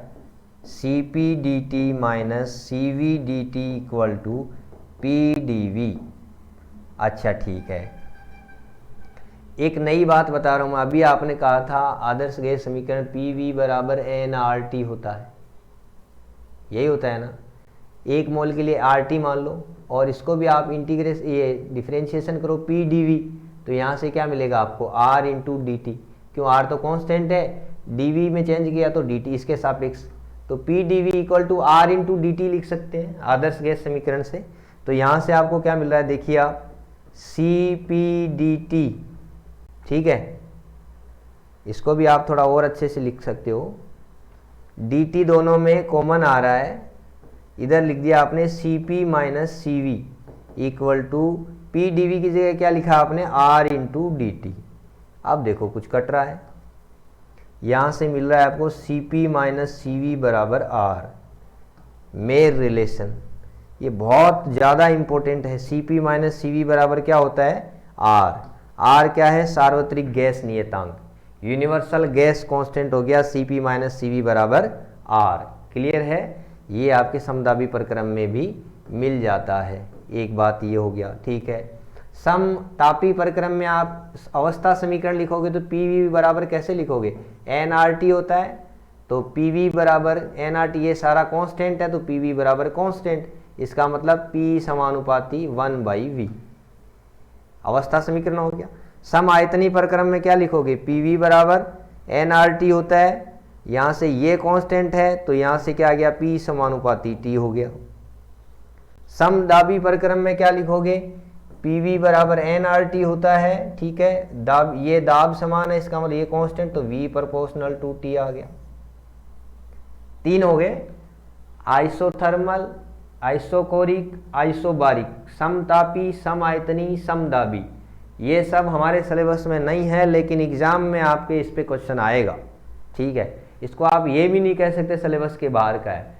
फर्स्ट लो आपने पढ़ लिया है और फर्स्ट लो का यहाँ पे यूटिलाइजेशन हो रहा है, टाइप्स ऑफ क्वेश्चन बन रहे हैं। मान लो कोई क्वेश्चन में आपको दे दिया कि किसी समतापी प्रक्रम में निकाय को दी गई ऊष्मा का मान 500 जूल है, तो निकाय द्वारा किया गया कार्य का मान होगा। क्वेश्चन समझिए आप, किसी समतापी प्रक्रम में, टाइप्स ऑफ क्वेश्चन पहला 1, इसमें किसी समतापी प्रक्रम में निकाय को दी गई ऊष्मा का मान है 500 जूल, तो निकाय द्वारा किए गए कार्य का मान बताओ। तो समतापी प्रक्रम आते दिमाग में आ जाना चाहिए dt इक्वल टू 0 यानी du। पहले तो ये इक्वेशन ध्यान में आई। ठीक है, पहला उष्मागतिकी का प्रथम नियम पता चला, समतापी में du बराबर 0 हो गया। 0 हो गया इसका मतलब dq बराबर w, यानी जितनी उष्मा 500 जूल दी थी वही कार्य हो जाएगा। पहला ऑप्शन आपको 500 जूल, जो भी दूसरा तीसरा ऑप्शन मिले 500 जूल हो जाएगा। एक हो गया। दूसरा है किसी समआयतनी प्रक्रम में किसी निकाय को दी गई ऊष्मा है 500 जूल, तो उसकी आंतरिक ऊर्जा में परिवर्तन का मान ज्ञात करो।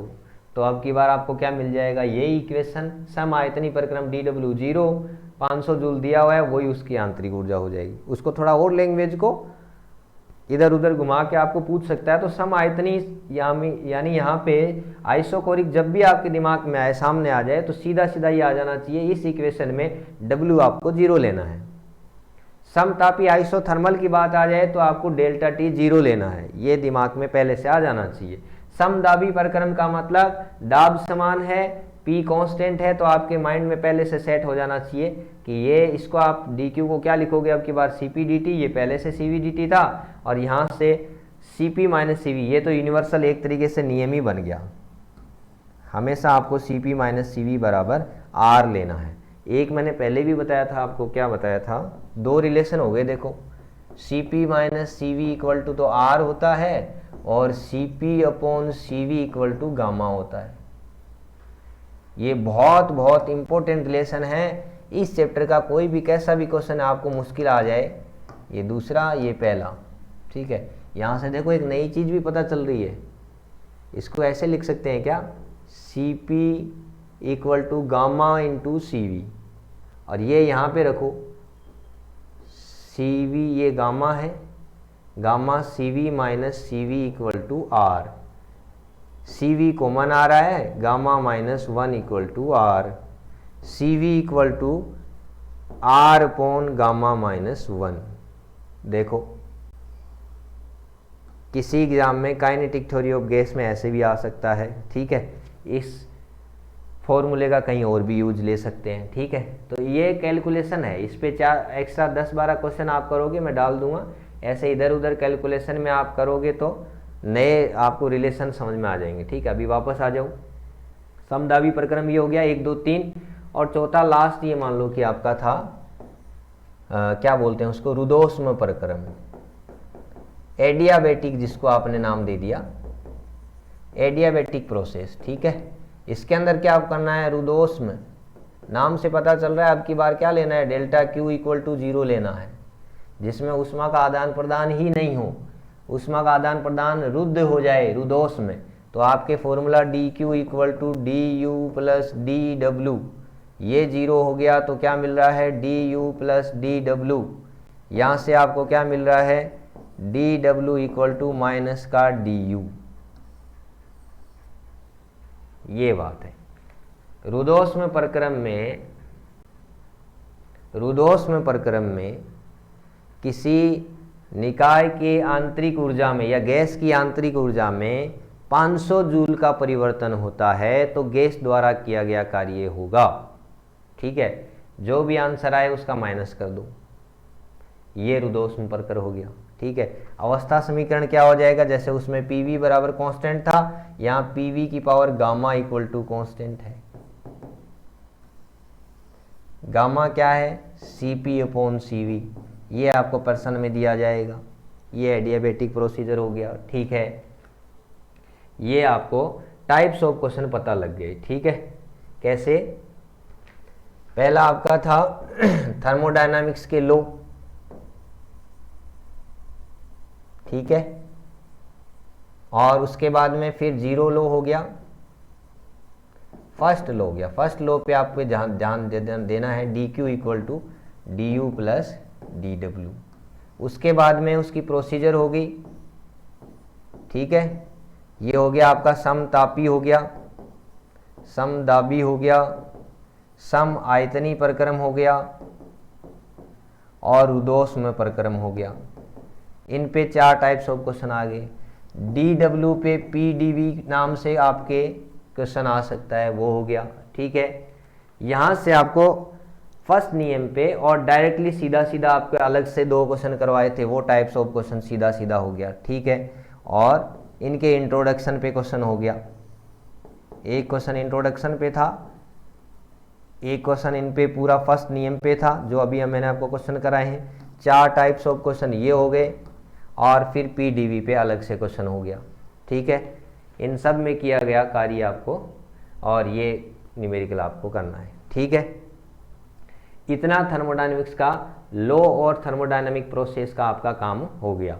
आरपीएससी में यहाँ से क्वेश्चन आपके कोई भी आए, ये 2 क्वेश्चन आप मान के चलो अगर आते हैं, 4-5 क्वेश्चन इस चैप्टर से आ गए तो 2 क्वेश्चन तो यहीं से आ जाएंगे। अगर टोटली 2 क्वेश्शन आए तो फिर यहाँ से एक ही क्वेश्चन बनेगा, ठीक है। एक ही क्वेश्चन बनेगा तो ये वाला क्वेश्चन बनेगा, मैंने जो अभी आपको बताया था, dq का मान दे दिया, dw का मान दे दिया, du का मान पूछ लिया, यानी इन तीनों में से कोई 2 वैल्यू आपको दे दी और एक का मान पूछ लिया, सीधा सीधा क्वेश्चन आपका यहाँ से बनता है। अब आ जाओ दूसरे टॉपिक पे, पहला हो गया आपका, दूसरा था कार्नो इंजन। यहां से मैंने कहा था 100% क्वेश्चन आएगा। 100% का मतलब 100% ही आएगा, ठीक है। कार्नो इंजन से पहले आपने पढ़ा, इसके बारे में बेसिक चीज है, हीट इंजन की हम बात करते हैं, ठीक है। तो फिर क्या है, एक आपका सोर्स है जो T1 तापमान पर है, स्रोत जिसको बोलते हो। यहां से आप ऊष्मा दे रहे हो Q1, ये कोई कार्यकारी पदार्थ है, ये इसमें से Q1 में से Q2 को बाहर फेंक रहा है, ठीक है। और ये जो तापमान यहाँ पे आपने सिंक लगा दिया, जिसका तापमान सोर्स से थोड़ा कम हो, ठीक है, और इतना ऊष्मा को निष्कासित करके बाकी इसने काम कर दिया कार्य, वो हो गया आपका W equal to Q1 minus Q2, ठीक है। इंजन का काम करने का तरीका ये है, कोई एक सोर्स है, एक सिंक है, उन दोनों के बीच में कार्यकारी पदार्थ है। सोर्स से आपको Q1 ऊष्मा ये कार्यकारी पदार्थ ग्रहण करता है और Q2 ऊष्मा निष्कासित करता है। बचा हुआ जो ऊष्मा का प्रकार उसको कार्य में परिवर्तित करता है, वो आ गया आपको W equal to Q1 minus Q2। Source का तापमान ज़्यादा होता है, ये आपको ध्यान रखना है, सिंक का तापमान कम होता है, ये विशेष तौर पे आपको बात ध्यान रखनी है। कार्नो इंजन की, इसको हम एक तरीके से आइडियल रूप दे सकते हैं। हीट इंजन की बात करें तो इसकी जो दक्षता है, इंजन की दक्षता, इंजन के बारे में जब कभी भी बात आए तो उसकी एफिशिएंसी, दक्षता की बात हमेशा की जाएगी। वो होता है यहाँ पे आउटपुट बट्टे इनपुट। तो आउटपुट क्या मिल रहा है, W, कितना कार्य कर रहा है, इनपुट कितना दे रहे हो, Q1 ऊष्मा दे रहे हो। निकाय द्वारा ये कार्यकारी पदार्थ जो कार्य कर रहा है W, और कितनी हीट इसको आप दे रहे हो, ऊष्मा दे रहे हो, वो हो गया Q1। यानी एक फॉर्मूला ये आपका हो गया। परसेंटेज की बात करो तो 100 से गुणा कर दो। दूसरा फॉर्मूला हो गया, W को आपने लिख दिया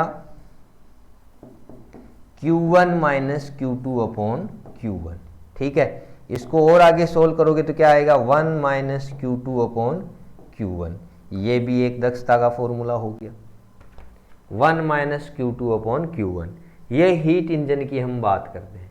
इसी को कार्नो इंजन ने फिर क्या है, कार्नोट ने अपना एक साइकिल बनाया था। कैसे कि वही जो कार्यकारी पदार्थ है या उस निकाय पे एक तरीके से P और V के बीच में जो ग्राफ बनाया, पहले उसने क्या किया, समतापी प्रसार किया, ठीक है। उसके बाद में रुद्धोष्म में प्रसार किया। समतापी प्रसार का जो ढाल होता है उसकी तुलना में रुद्धोष्म प्रसार का जो ढाल है थोड़ा तीव्र होता है। उसके बाद में वापस संपीड़न किया, समतापी संपीड़न, और उसके बाद में वापस रुद्धोष्म में संपीड़न। यानी ये हो गया A, B, C और C से D और D से वापस A। 4 प्रोसीजर हैं कार्नो साइकिल में। पहला आपको रखना है A से B, ये क्या है, आइसोथर्मल एक्सपेंशन। बस नाम याद रखना है, बाकी कुछ नहीं। डायरेक्ट ऐसे भी पूछा जा सकता है एग्जाम में कि कार्नो इंजन के 4 साइकिल, 4 जो प्रोसीजर थे वो कौन कौन से थे। पहला A से B, आइसोथर्मल एक्सपेंशन, यानी समतापी प्रसार। समतापी प्रसार, आयतन बढ़ रहा है, ठीक है, पता लग रहा है। दूसरा है B से, ये है एडियाबेटिक एक्सपेंशन। एडियाबेटिक एक्सपेंशन का मतलब रुद्धोष्म प्रसार, ये हो गया आपका रुद्धोष्म प्रसार। उसके बाद आयतन वो भी बढ़ रहा है। अब वापस आयतन कम हो रहा है, C से D, ये हो गया आपका समतापी संपीड़न, आइसोथर्मल कंप्रेशन, ठीक है। और उसके बाद में D से A क्या हो गया आपका, रुद्धोष्म संपीड़न। इन सब में कितना कार्य हुआ, प्लस में हुआ, माइनस में हुआ, इसमें, ठीक है। और टोटल कार्य उस पूरे प्रक्रम के दौरान W कार्य किया गया और उसमें दी गई ऊष्मा Q1। डिवाइड करेंगे तो आपको मिल जाएगा इस कार्नो इंजन की दक्षता। और यहां से 2 चीजें मिली थी आपको, एक तो ये हो गया फॉर्मूला नीटा का, दूसरा फॉर्मूला था Q1 minus Q2 upon Q1, ये मिल गया था। परसेंट में निकाल लो तो 100% हो गया। उसके बाद में दोनों का जो स्रोत और सिंक दोनों की उष्मा थी, उनका जो रेशियो था वो T1/T2 तापमान के रेशियो के इक्वल था। यही यहाँ पे भी आप रख सकते हो। तो क्या मिल रहा है आपको, नीटा इक्वल टू 1 - Q2/Q1 जो था उसको आपने लिख दिया 1 - T2/T1। ये कार्नो इंजन की दक्षता होगी। ठीक है, यानी कार्नो इंजन पे आपको एक ही बात ध्यान रखनी है, क्या, नीटा इक्वल टू 1 - T2/T1। ये भी आप आ जा सकता है एग्जाम में, या आ सकता है 1 - Q2/Q1। ठीक है, Q1/Q2 इक्वल टू T1/T2, ये बेसिक चीज है। अब ध्यान क्या रखना है, गलती क्या करते हैं यहाँ पे, T2 क्या है, T1 क्या है। T2 जो है वो सिंक का तापमान है, सॉरी हाँ, T1 क्या है, वो सोर्स का तापमान है। हमेशा ध्यान रखना कि T1 ग्रेटर देन T2 होगा। ठीक है, और यहां से आपको T1 T2 की वैल्यू दी जाएंगी और आपको दक्षता पूछी जाएगी। कार्नो इंजन पे यही क्वेश्चन आएगा, या तो तापमान दिया हुआ रहेगा या आपको सोर्स और सिंक, स्रोत और सिंक की तापमान के साथ में या फिर उष्मा दी हुई रहेगी। ये नहीं रहेगा तो एक दूसरा आपको नीटा इक्वल टू और फॉर्मूला W/Q1, ये भी नीटा का फॉर्मूला है। यानी आपको ये कई बार तो एक क्वेश्चन ऐसा भी आया हुआ है कि ये फॉर्मूला है और ये फॉर्मूला, दोनों को इक्वल करके और फिर W1 का मान पूछ लिया आपको। ठीक है, types of question Carnot engine में सेम फॉर्मूले हैं तीनों के तीनों। सबसे जरूरी तो ये ध्यान रखना है, परिभाषा से जो डेफिनेशन से आ रहा है वो ये वाला है, नीटा इक्वल टू W/Q1। ठीक है, Q1 उष्मा दे रहे हो, Q2 निष्कासित हो रही है, W कार्य कर रहा है, तो इसकी दक्षता जो एफिशिएंसी हो गया W/Q1, यहां से आपको पता लग रहा है। ठीक है, तो इसी से आपने क्या कर लिया, 1 - T2/T1 1 - Q2। कार्नो इंजन में सिर्फ इतना ही ध्यान रखना है। आपके जो परीक्षा में सेकंड ग्रेड में क्वेश्चन आएगा, ये पेज पूरा आपको दिख रहा है, यहां से 100% आएगा, आप इसको समझ लीजिए। और क्वेश्चन मैं आपको करवा रहा हूं, अभी आप देख लीजिए, कार्नो इंजन पे सीधा सीधा आपके स्टडी मटेरियल में दिया हुआ है। पहला क्वेश्चन देखिए, सारे क्वेश्चन मैं 3-4 क्वेश्चन एक साथ करवा रहा हूँ, फिर ये चैप्टर तो हो जाएगा लगभग, और कुछ भी नहीं बचा है। ये दिया हुआ तापमान T1 व T2 के मध्य कार्यशील एक कार्नो इंजन की दक्षता, दो टेम्परेचर दिए हुए हैं T1 और T2, और ये कुछ नहीं दिया हुआ है कि ये कौन सा तो सोर्स का है कौन सा सिंक का है, लेकिन ब्रैकेट में लिखा हुआ है क्या, T1 ग्रेटर देन T2, ये दिया हुआ है। कार्नो इंजन की दक्षता दी हुई है नीटा इक्वल टू 1/6। जब T2 को 62 केल्विन से कम किया जाता है, फिलहाल एक स्थिति दी हुई है, देखो क्वेश्चन समझिए आप, ये आरपीएससी में आया हुआ क्वेश्चन है। कार्नो इंजन पे तो आरपीएससी में आए हुए क्वेश्चन ही करा दूंगा आपको, 4-5 आए हुए हैं, हर एग्जाम में आएगा, और इसमें भी आप वाले में भी 100% मान के चलो आएगा ही आएगा। ठीक है, पहली स्थिति दी हुई है T1 T2 के बीच में कोई कार्यकारी पदार्थ काम कर रहा है जिसकी दक्षता क्या है इस कार्नो इंजन की, 1/6। ठीक है, दूसरी स्थिति क्या कह रहा है ये, कि यदि T2 जो तापमान है सिंक का तापमान, वो कितना कर दिया आपने, -62 यानी 62 केल्विन से कम कर दिया T2 का मान, और कम करने से उसकी जो दक्षता है नीटा डेज वो कितनी हो जाती है, 1/3। ठीक है, तो T1 T2 के मान पूछे हैं, T1 और T2 का मान क्या होगा। ठीक है, आपके ऑप्शन दिए हुए हैं 310 केल्विन, 248 केल्विन। दूसरा ऑप्शन है 372, फिर है 310। तीसरा ऑप्शन है 330 केल्विन और फिर 248 केल्विन। फिर चौथा ऑप्शन है 372, ये हो गया, और फिर 330 केल्विन। ये 4 ऑप्शन है, T1 T2 के मान पूछे हैं। ठीक है, आपको क्या करना है, बस इक्वेशन ये ध्यान रखना है, जो चीज़ें मैंने पिछले वाले पेज में आपको बताई उन्हीं को इक्वल कर देना है। नीटा की वैल्यू क्या होती है, फॉर्मूला नीटा का फॉर्मूला होता है 1 माइनस T2/T1। एक बात, और ये आपको दिया हुआ है कितना, 1/6। यहाँ से आपको क्या मिला, T2/T1 इक्वल टू 1 माइनस 1/6 यानी 5/6। एक समीकरण मिल गया। दूसरा समीकरण क्या कह रहा है, नीटा डेस इक्वल टू 1 माइनस T2 डेस/T1। तो यहाँ से नीटा डेस इक्वल टू 1 माइनस T2 डेस की वैल्यू क्या है, T2 माइनस 62/T1, और इसका मान भी क्या दिया हुआ है, 1/3। इसको सोल्व करो तो यहाँ से क्या मिलेगा आपको, T2/T1 minus 62/T1 equal to 1 minus 1/3 यानी 2/3। ठीक है, यहाँ से आपको मिला ये T2/T1, इसका मान भी क्या लिख सकते हो, 5/6 माइनस 62/T1 इक्वल टू 2/3। ठीक है, इसको सॉल्व करो, क्या मिलेगा, यहाँ पे लेके आ रहा हूँ, ये आ रहा है 62/T1 इक्वल टू 5/6 माइनस 2/3। तो 62/T1 इक्वल टू, यहाँ एलसीएम आ गया 6, ये हो गया 5 माइनस 4, 1/6 यानी T1 इक्वल टू 62 गुणा 6। यहाँ पे लिख रहा हूँ T1 इक्वल टू 6 6 36 और 12 कितना आ रहा है भाई, 360 और 12 372 केल्विन। T1 की वैल्यू क्या आ गई, 372 केल्विन। कोई ऑप्शन में आ रहा है, इसमें नहीं आ रहा है, इसमें आ रहा है, इसमें नहीं आ रहा है, 2 ऑप्शन तो कट गए।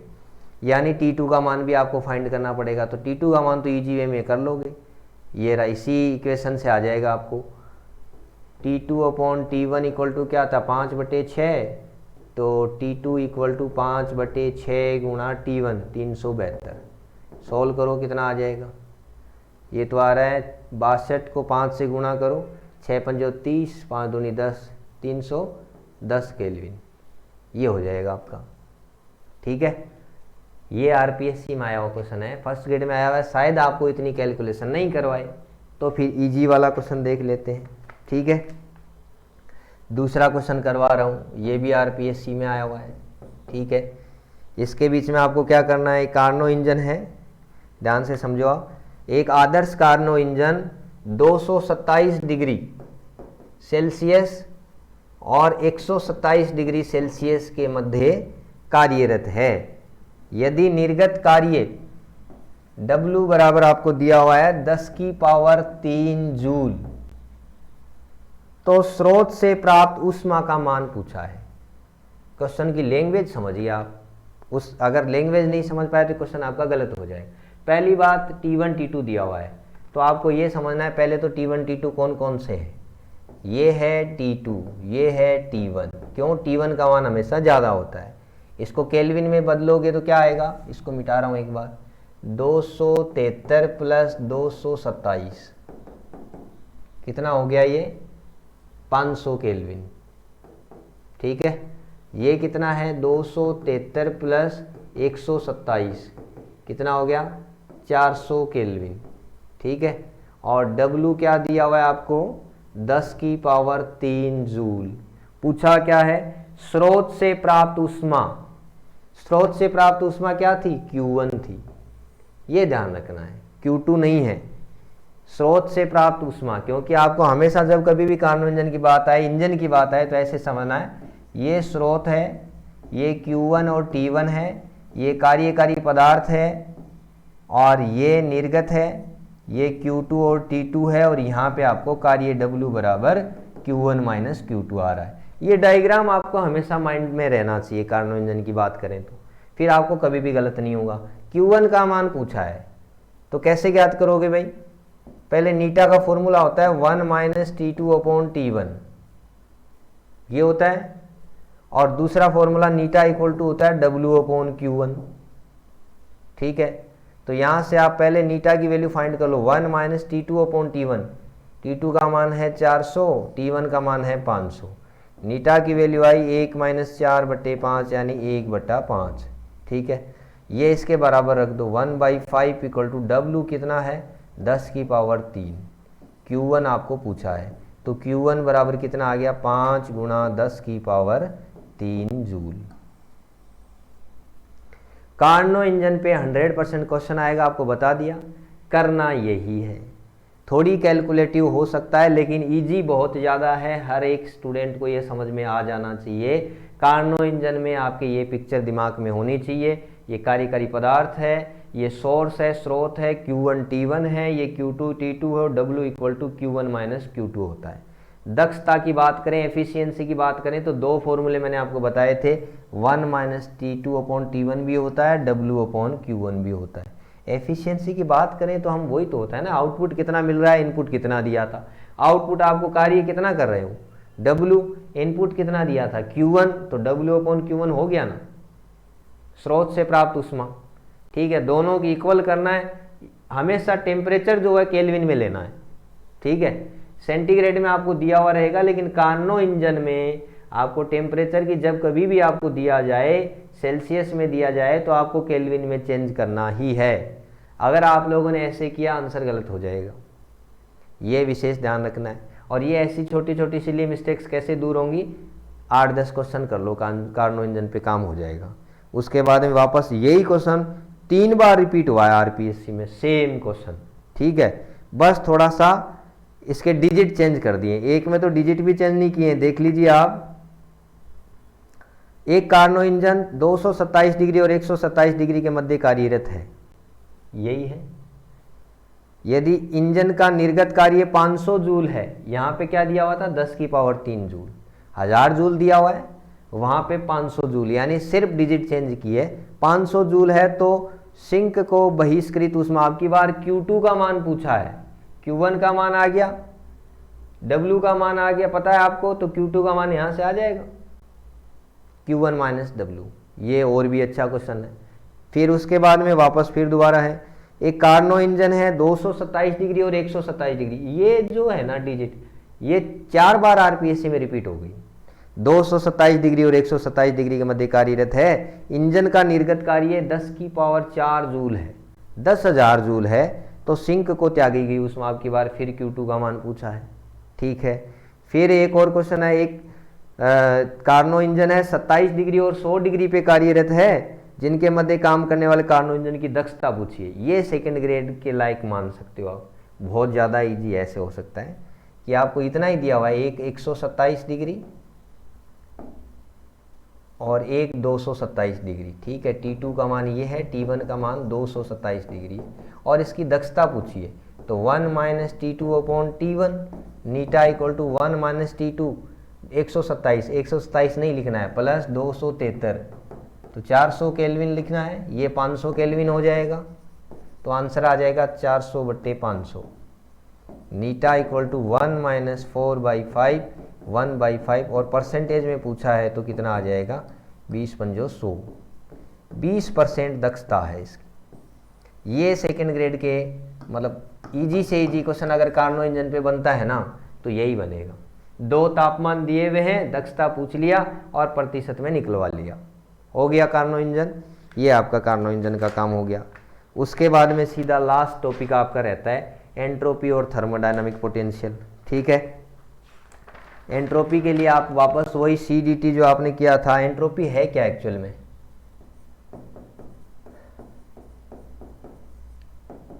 ये है मेजर ऑफ डिसऑर्डर, अव्यवस्था का माप।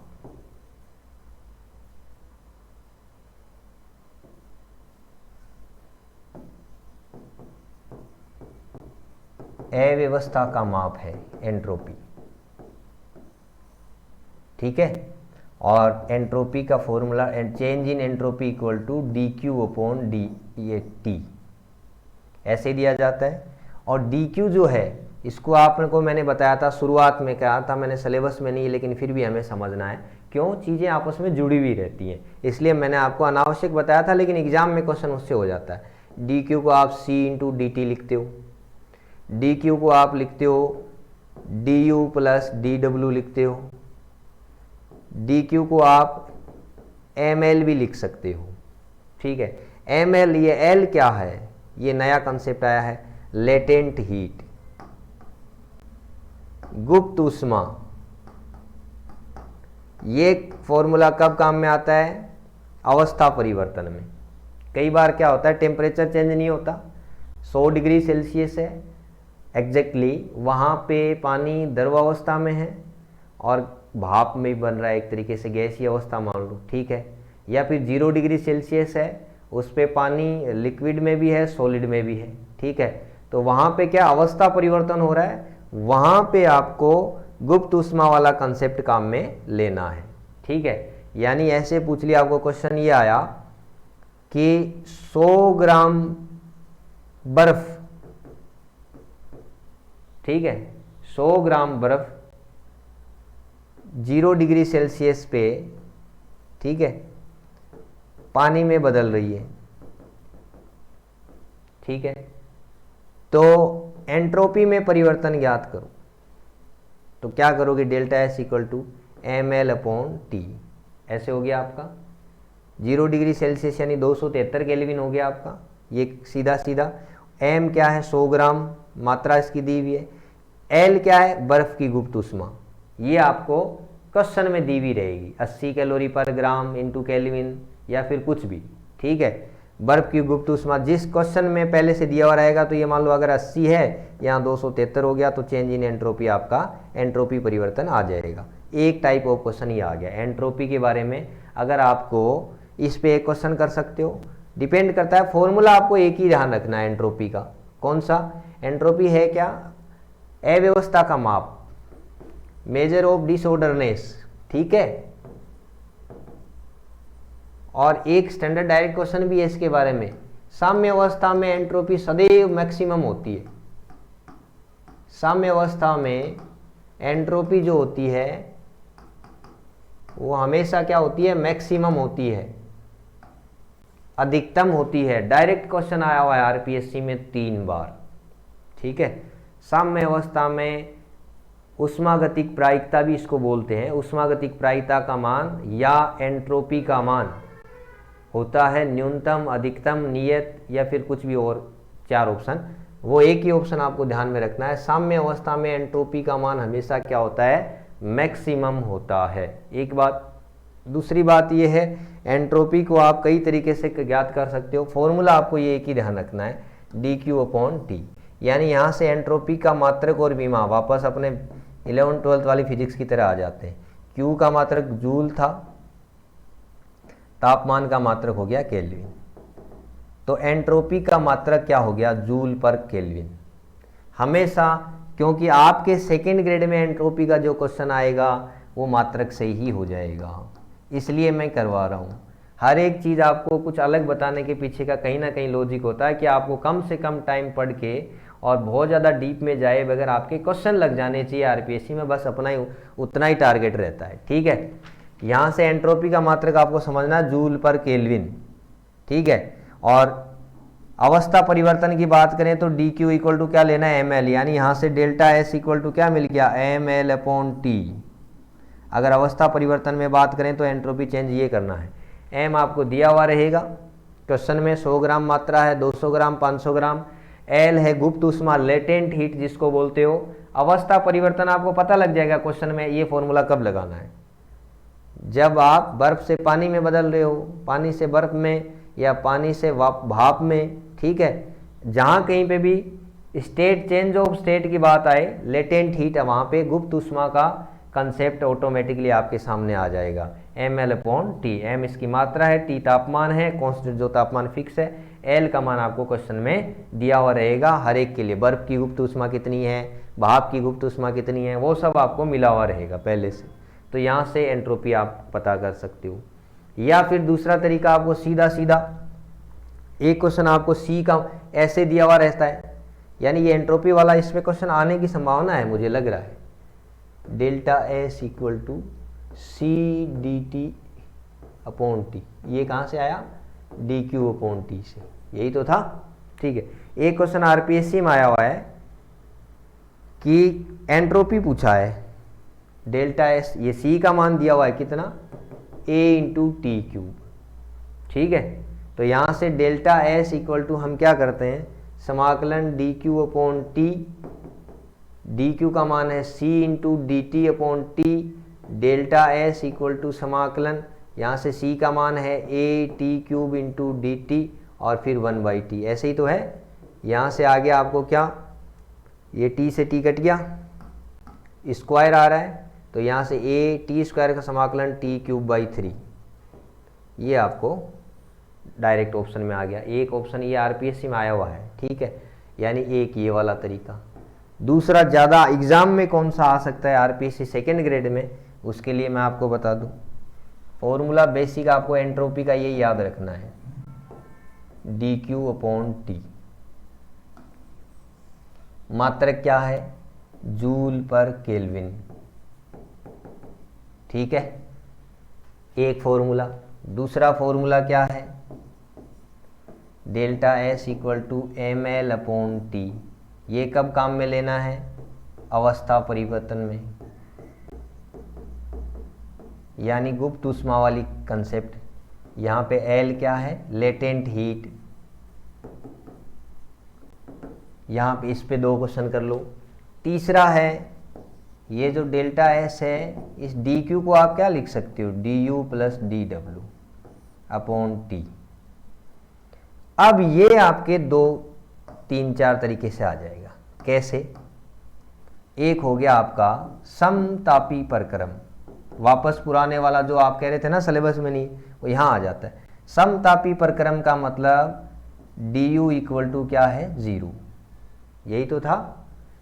यानी यहाँ पे आपको सिर्फ क्या लिखना है, delta S equal to D W upon D T, यानी आपको लिखना है P D V upon T, ठीक है। और पी अपॉन टी क्या होता है, P V equal to N R T, P upon T equal to यानी एन आर अपॉन वी, ऐसे लिख सकता हूँ यहाँ पे।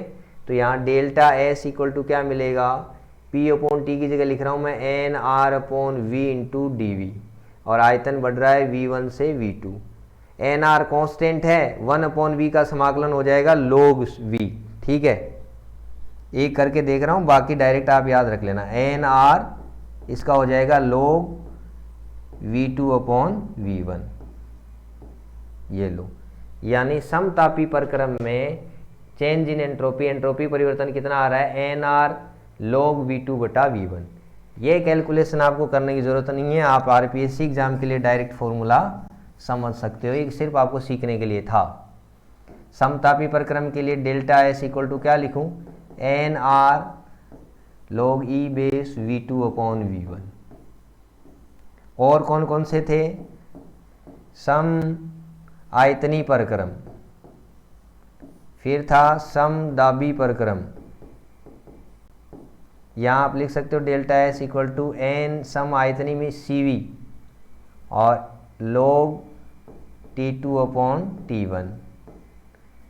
समदाबी में N CP log T2 upon T1। सबसे ज़्यादा इंपॉर्टेंट ये वाला है।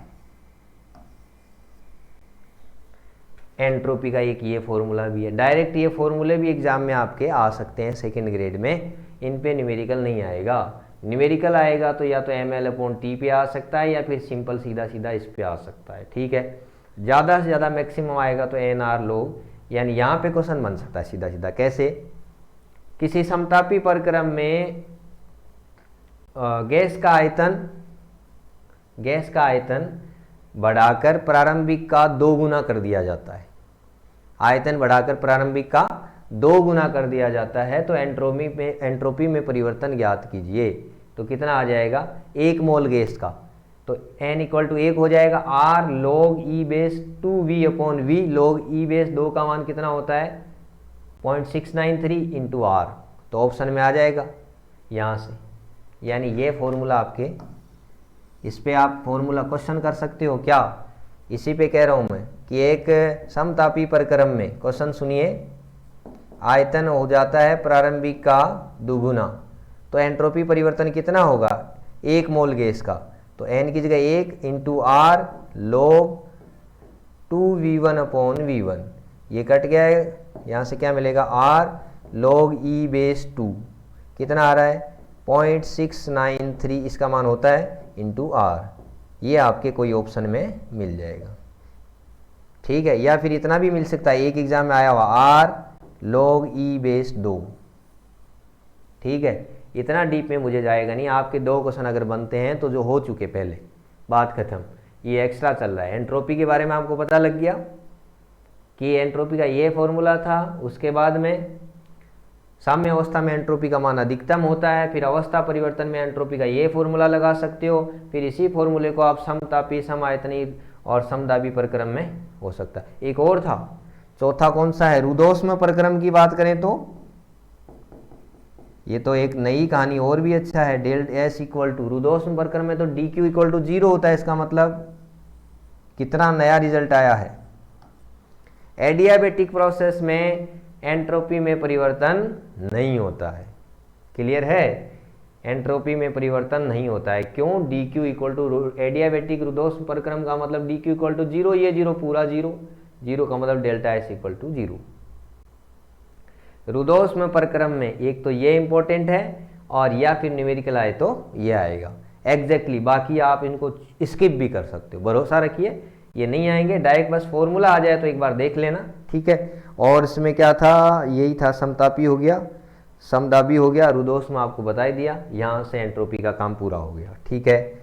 उसके बाद में एक इंपॉर्टेंट बात बताई थी कि साम्य अवस्था में एंट्रोपी हमेशा क्या होती है, मैक्सिमम। फिर आते हैं आपके थर्मोडायनामिक पोटेंशियल, वही आपका फॉर्मूला, पहला नियम क्या था, D U equal to D Q minus D W, ठीक है।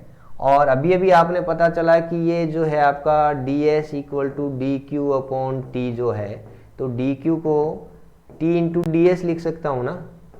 अभी एंट्रोपी वाले कंसेप्ट से आपने किया है ना, डी क्यू अपॉन टी, तो D Q equal to T D S. यहां से इसको ऐसे भी लिख सकता हूं क्या, D Q equal to T D S minus P D V. बस कैलकुलेशन के अकॉर्डिंग चल रहा हूं, बाकी कुछ भी नहीं। ये पहला नियम है, नहीं सर यहाँ पे प्लस था, वो उस समय था, डी क्यू इधर था, ठीक है। आप थोड़ा सा साथ में चलिए। पहला नियम ये है, D Q equal to D you plus D W. मैं डी यू इधर लेके आया हूं तो ये D Q minus D W हो गया ना। उसके बाद में आपके थर्मोडायनामिक पोटेंशियल जिनको आपने नाम दिया है, पहला है फ्री एनर्जी, ठीक है। इसको ए भी लिखते हैं, एफ भी लिखते हैं। फॉर्मूला होता है U minus T into S, internal energy, temperature, entropy. Clear है। उसके बाद में Gibbs free energy, G equal to, ये होता है A plus P V. A क्या है, ये फ्री एनर्जी, ए लिख दो, एफ लिख दो, एक ही बात है। A plus P V, P pressure है, वी वॉल्यूम है। उसके बाद में है एंथैल्पी, डायरेक्ट आपको यही ध्यान रखना है, एच इक्वल टू होता है जी प्लस टी एस। बस आपको ये 4 चीजें ध्यान रखनी है, उससे आपके थर्मोडायनामिक पोटेंशियल पूरे हो गए। क्वेश्चन आएगा आरपीएससी में तो यहीं से आ जाएगा, इसके बाहर आरपीएससी एग्जामिनर आपको सेकेंड ग्रेड के लिए नहीं जाएगा, ठीक है कुछ भी नहीं, इंट्रोडक्शन है। डी यू बराबर D Q minus D W, इसको ऐसे लिख दिया आपने, D U equal to T D S minus P D V. D W को पी डी वी लिखते हैं, डी क्यू को अभी एंट्रोपी की परिभाषा थी टी डी एस, आ गया, ये लिख दिया। उसके बाद में सिर्फ फ्री एनर्जी है, हेल्महोल्ट्ज फ्री एनर्जी बोलते हैं, गिब्स फ्री एनर्जी हो गया, एंथैल्पी हो गया। तीनों के रिलेशन क्या है, ये हो गया पहला U minus T S. U क्या है, internal energy, T temperature, S entropy. यहाँ पे G Gibbs free energy, A क्या है, फ्री एनर्जी है, P प्रेशर हो गया, V वॉल्यूम, ठीक है। उसके बाद में enthalpy H equal to G Gibbs free energy, और ये हो गया T टेम्परेचर, S एंट्रोपी, ठीक है। इससे आगे अगर एग्जामिनर जाएगा, लास्ट कंक्लूजन आपका मैं बता दूं, अगर जाएगा तो कहाँ तक जा सकता है मैं आपको बताऊँ, वैसे मैक्सिमम यहीं तक रहेगा, फिर भी मैं दोबारा लिख रहा हूँ। लास्ट आपका ये आपने लिखा था, फर्स्ट लॉ जो था D Q equal to D you plus D W, ये था। इसको आपने लिख दिया T into D S, entropy और टेम्परेचर। इसको लिख दिया आपने डी यू को, ठीक है, सिंपल ऐसे कैसे, इसको लिख दिया आपने पी डी वी। यहाँ से आपने लिख दिया डी यू की वैल्यू रखी है T D S minus P D V. ये बहुत ज़्यादा काम में आता है, ठीक है। कैसे काम में आ रहा है, जैसे मानो एक बार अगर आपको एग्ज़ाम में ऐसे पूछ ले कि निम्न में से P के लिए, प्रेशर के लिए कौन सा फॉर्मूला सही है, तो यहाँ से आप कंक्लूड ऐसे भी तो कर सकते हो ना। देखिए एक रिलेशन ऐसे आ रहा है ना, मैं लिख रहा हूँ, अगर इस पूरे प्रोसीजर में V कांस्टेंट हो, यानी सम आयतनी परक्रम हो, V कांस्टेंट हो, तो ये पूरा जीरो हो जाएगा, ये पूरा जीरो हो जाएगा, तो क्या मिलेगा, du equal to T D S. ठीक है, और यहाँ से आपको क्या मिल रहा है, t equal to D U upon D S, और क्या कांस्टेंट है, आयतन कांस्टेंट है। ठीक है, ये बेसिक कैलकुलेशन है, अगर आपको समझ में आए तो ठीक है, अदरवाइज आप यहाँ तक करके चले जाना एग्ज़ाम में। ठीक है, फिर भी मैं करवा रहा हूँ, मैथ्स के स्टूडेंट अगर कुछ हो तो सिंपल है, डी यू यहाँ तक आपने किया था, मैं कह रहा हूँ वी कांस्टेंट हो, तो जो भी कांस्टेंट हो उसको आप फिर डी, यानी उसमें ये चेंज है, चेंज इन वॉल्यूम है, तो ये कांस्टेंट है तो ये चेंज इन वॉल्यूम जीरो हो जाएगा, ये जीरो हो जाएगा, तो ये दो ही टर्म बचेंगी, तो यहाँ से ये आ जाएगा।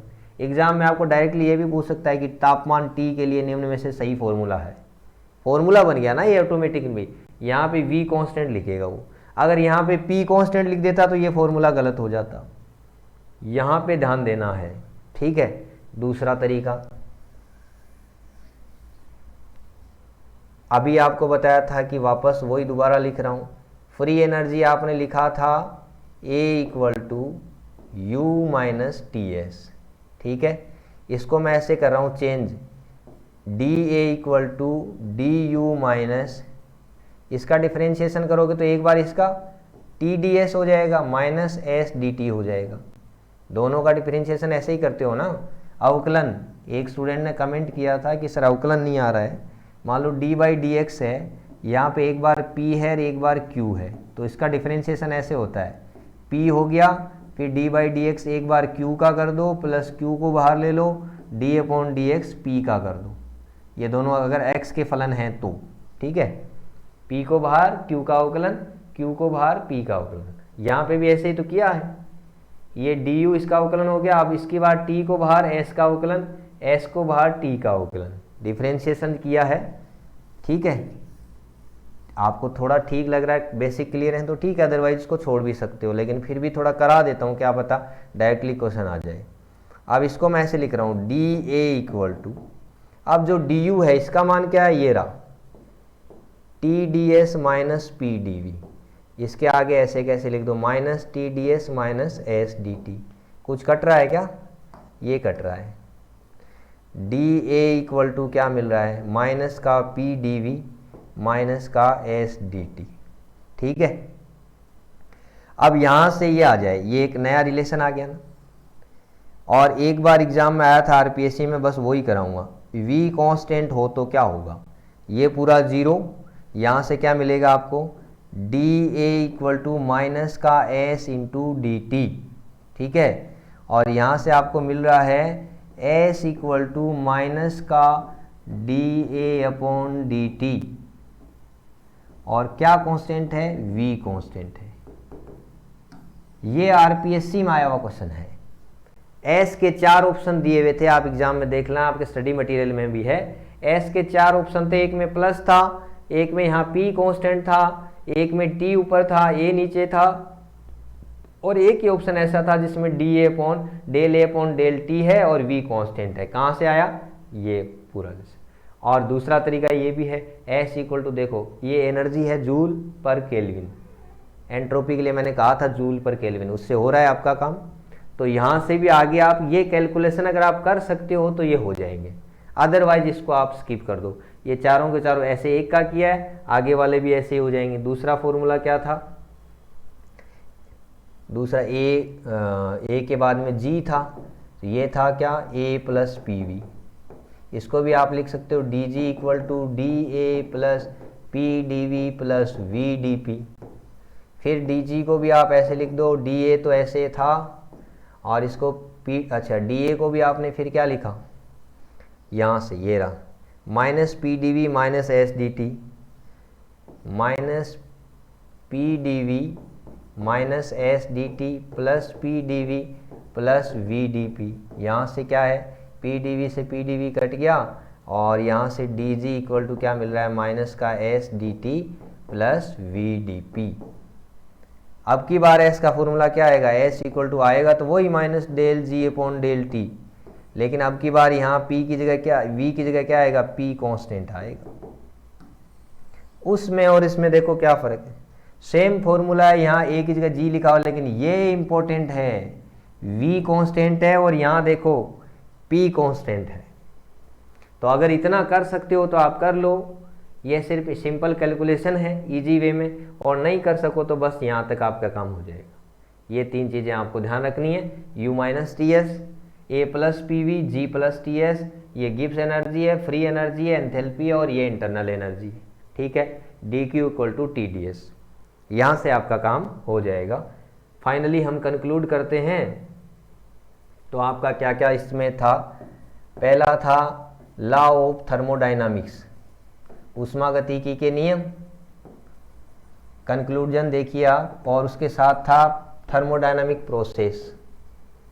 ठीक है, तो ये नियमों में हो गया आपका। फिर उसमें भी फर्स्ट नियम इंपॉर्टेंट था, D Q equal to D you plus D W था। फिर इन पे अलग अलग क्वेश्चन बने थे। उसके बाद में एक कंबाइन 3 क्वेश्चन इनका इंट्रोडक्शन वाला हो गया था। उसके बाद में डब्ल्यू डी डब्ल्यू पे भी क्वेश्चन हो गए थे, डायग्राम वाले भी हो गए थे। फिर थर्मोडायनामिक प्रोसीजर में ये क्वेश्चन तीनों आ गए थे। आपके 4 अलग टाइप के क्वेश्चन थे, कौन सा, समतापी, समदाबी परक्रम, उसके बाद में सम आयतनी परक्रम, उसके बाद में रुदोष्म परक्रम। ठीक है, वो सारे इन पे क्वेश्चन आ गए थे। उसके बाद में दूसरा यहाँ पे 6-7 टाइप्स ऑफ क्वेश्चन आपके हो गए थे। ठीक है, फिर उसके बाद में था आपके कार्नो इंजन। कार्नो इंजन में आपको सिंपल क्वेश्चन था, नीटा इक्वल टू क्या लेना था, 1 माइनस T2 अपॉन T1, या फिर नीटा इक्वल टू आपको लेना था W अपॉन Q1, और ध्यान में रखना था Q1 upon Q2 equal to T1 upon T2, और T1 T2 हमेशा आपको केल्विन में लेना था। यहाँ से आपके 100% क्वेश्चन आएगा, यहाँ से क्वेश्चन 100% आएगा, लेकिन आपको देखना है कि 1 भी आ सकता है, 2 भी आ सकते हैं, वो डिपेंड करेगा एग्जामिनर कितने बनाता है। ये आपको इंपॉर्टेंट है, ये इजी था, इसलिए इसको आप जितने भी क्वेश्चन है 15-20 क्वेश्चन इस पे प्रैक्टिस करोगे काम हो जाएगा, 5 क्वेश्चन इस पे प्रैक्टिस करोगे इसका काम हो जाएगा। और तीसरा आपका था एंट्रोपी। एंट्रोपी पे आपको ध्यान रखना था delta S equal to D Q upon T था। ठीक है, और उसके बाद में एंट्रोपी के और 2-3 टाइप ऑफ क्वेश्चन आपने किए थे, एम एल अपॉन टी भी था, फिर समतापी के लिए फॉर्मूला था। ठीक है, और बाकी रुदोष्म प्रक्रम के लिए डेल्टा एस क्या मिला था, 0 मिला था। और उसके बाद में चौथा आपका था थर्मोडायनामिक पोटेंशियल, जिसके अंदर इंटरनल एनर्जी U था, फ्री एनर्जी A था, गिब्स फ्री एनर्जी G था, और एंथैल्पी H था। इन सब के आपस में रिलेशन थे। एक टाइप ऑफ क्वेश्चन यहाँ पे बन रहा है, 1 या 2, एंट्रोपी पे 2 टाइप ऑफ क्वेश्चन बन रहे हैं, 3 हो गया, 2-3 टाइप ऑफ क्वेश्चन यहाँ बन रहे हैं, 5 हो गया, 7-8 टाइप ऑफ क्वेश्चन यहाँ पे बन रहे हैं, ऐसे करके 10-12 टाइप्स ऑफ क्वेश्चन बन रहे हैं। आरपीएससी अपने एग्जाम में कितने क्वेश्चन देगा, 2 या 3 क्वेश्चन देगा। ठीक है, ज़्यादा देगा तो भी मैक्सिमम 10 से ज़्यादा क्वेश्चन आ नहीं सकते, और इस चैप्टर में मैंने आपको 10 से 12 टाइप्स ऑफ क्वेश्चन बता दिए हैं, जो कि आप एक बार प्रैक्टिस करोगे तो स्पीड से आ जाएगा। ठीक है, ये आपका थर्मोडायनामिक्स वाला चैप्टर इस यूनिट का पूरा हो गया है। एक बार इसको आप पूरा वीडियो को देखने के बाद में अपना नोट्स जो भी आपके पास हैं उनमें से सारा इस एग्ज़ाम के ओरिएंटेड क्या क्या पढ़ना है और जो चीज़ मैंने बता दी है वो आप कवर अप कर लीजिए। उसके बाद में आपको हर एक टॉपिक जैसे जैसे मैंने क्वेश्चन बताए हैं प्रीवियस ईयर में आए हुए, वो क्वेश्चन भी आपको करने हैं, थोड़े से नए एक्स्ट्रा क्वेश्चन वो लगा लीजिए। 30-40 क्वेश्चन लगाते ही ये चैप्टर आपका कंप्लीट कवर अप हो जाएगा। एग्जाम में मान लो अभी अपन 2 से 3 क्वेश्चन मान रहे हैं, अगर ज़्यादा भी आ जाएँ, 5-6 क्वेश्चन भी आ जाएंगे तो कौन से आएंगे वो भी आपको एडवांस में मैंने बता दिया है कि एक्स्ट्रा अगर 10 क्वेश्चन भी आ गए तो 10 टाइप्स ऑफ क्वेश्चन कौन कौन से बनेंगे वो भी आपको बता दिया है। ठीक है, अलग अलग टाइप के क्वेश्चन यहाँ से बन गए। तैयारी कीजिए, अगले यूनिट में मिलते हैं। धन्यवाद।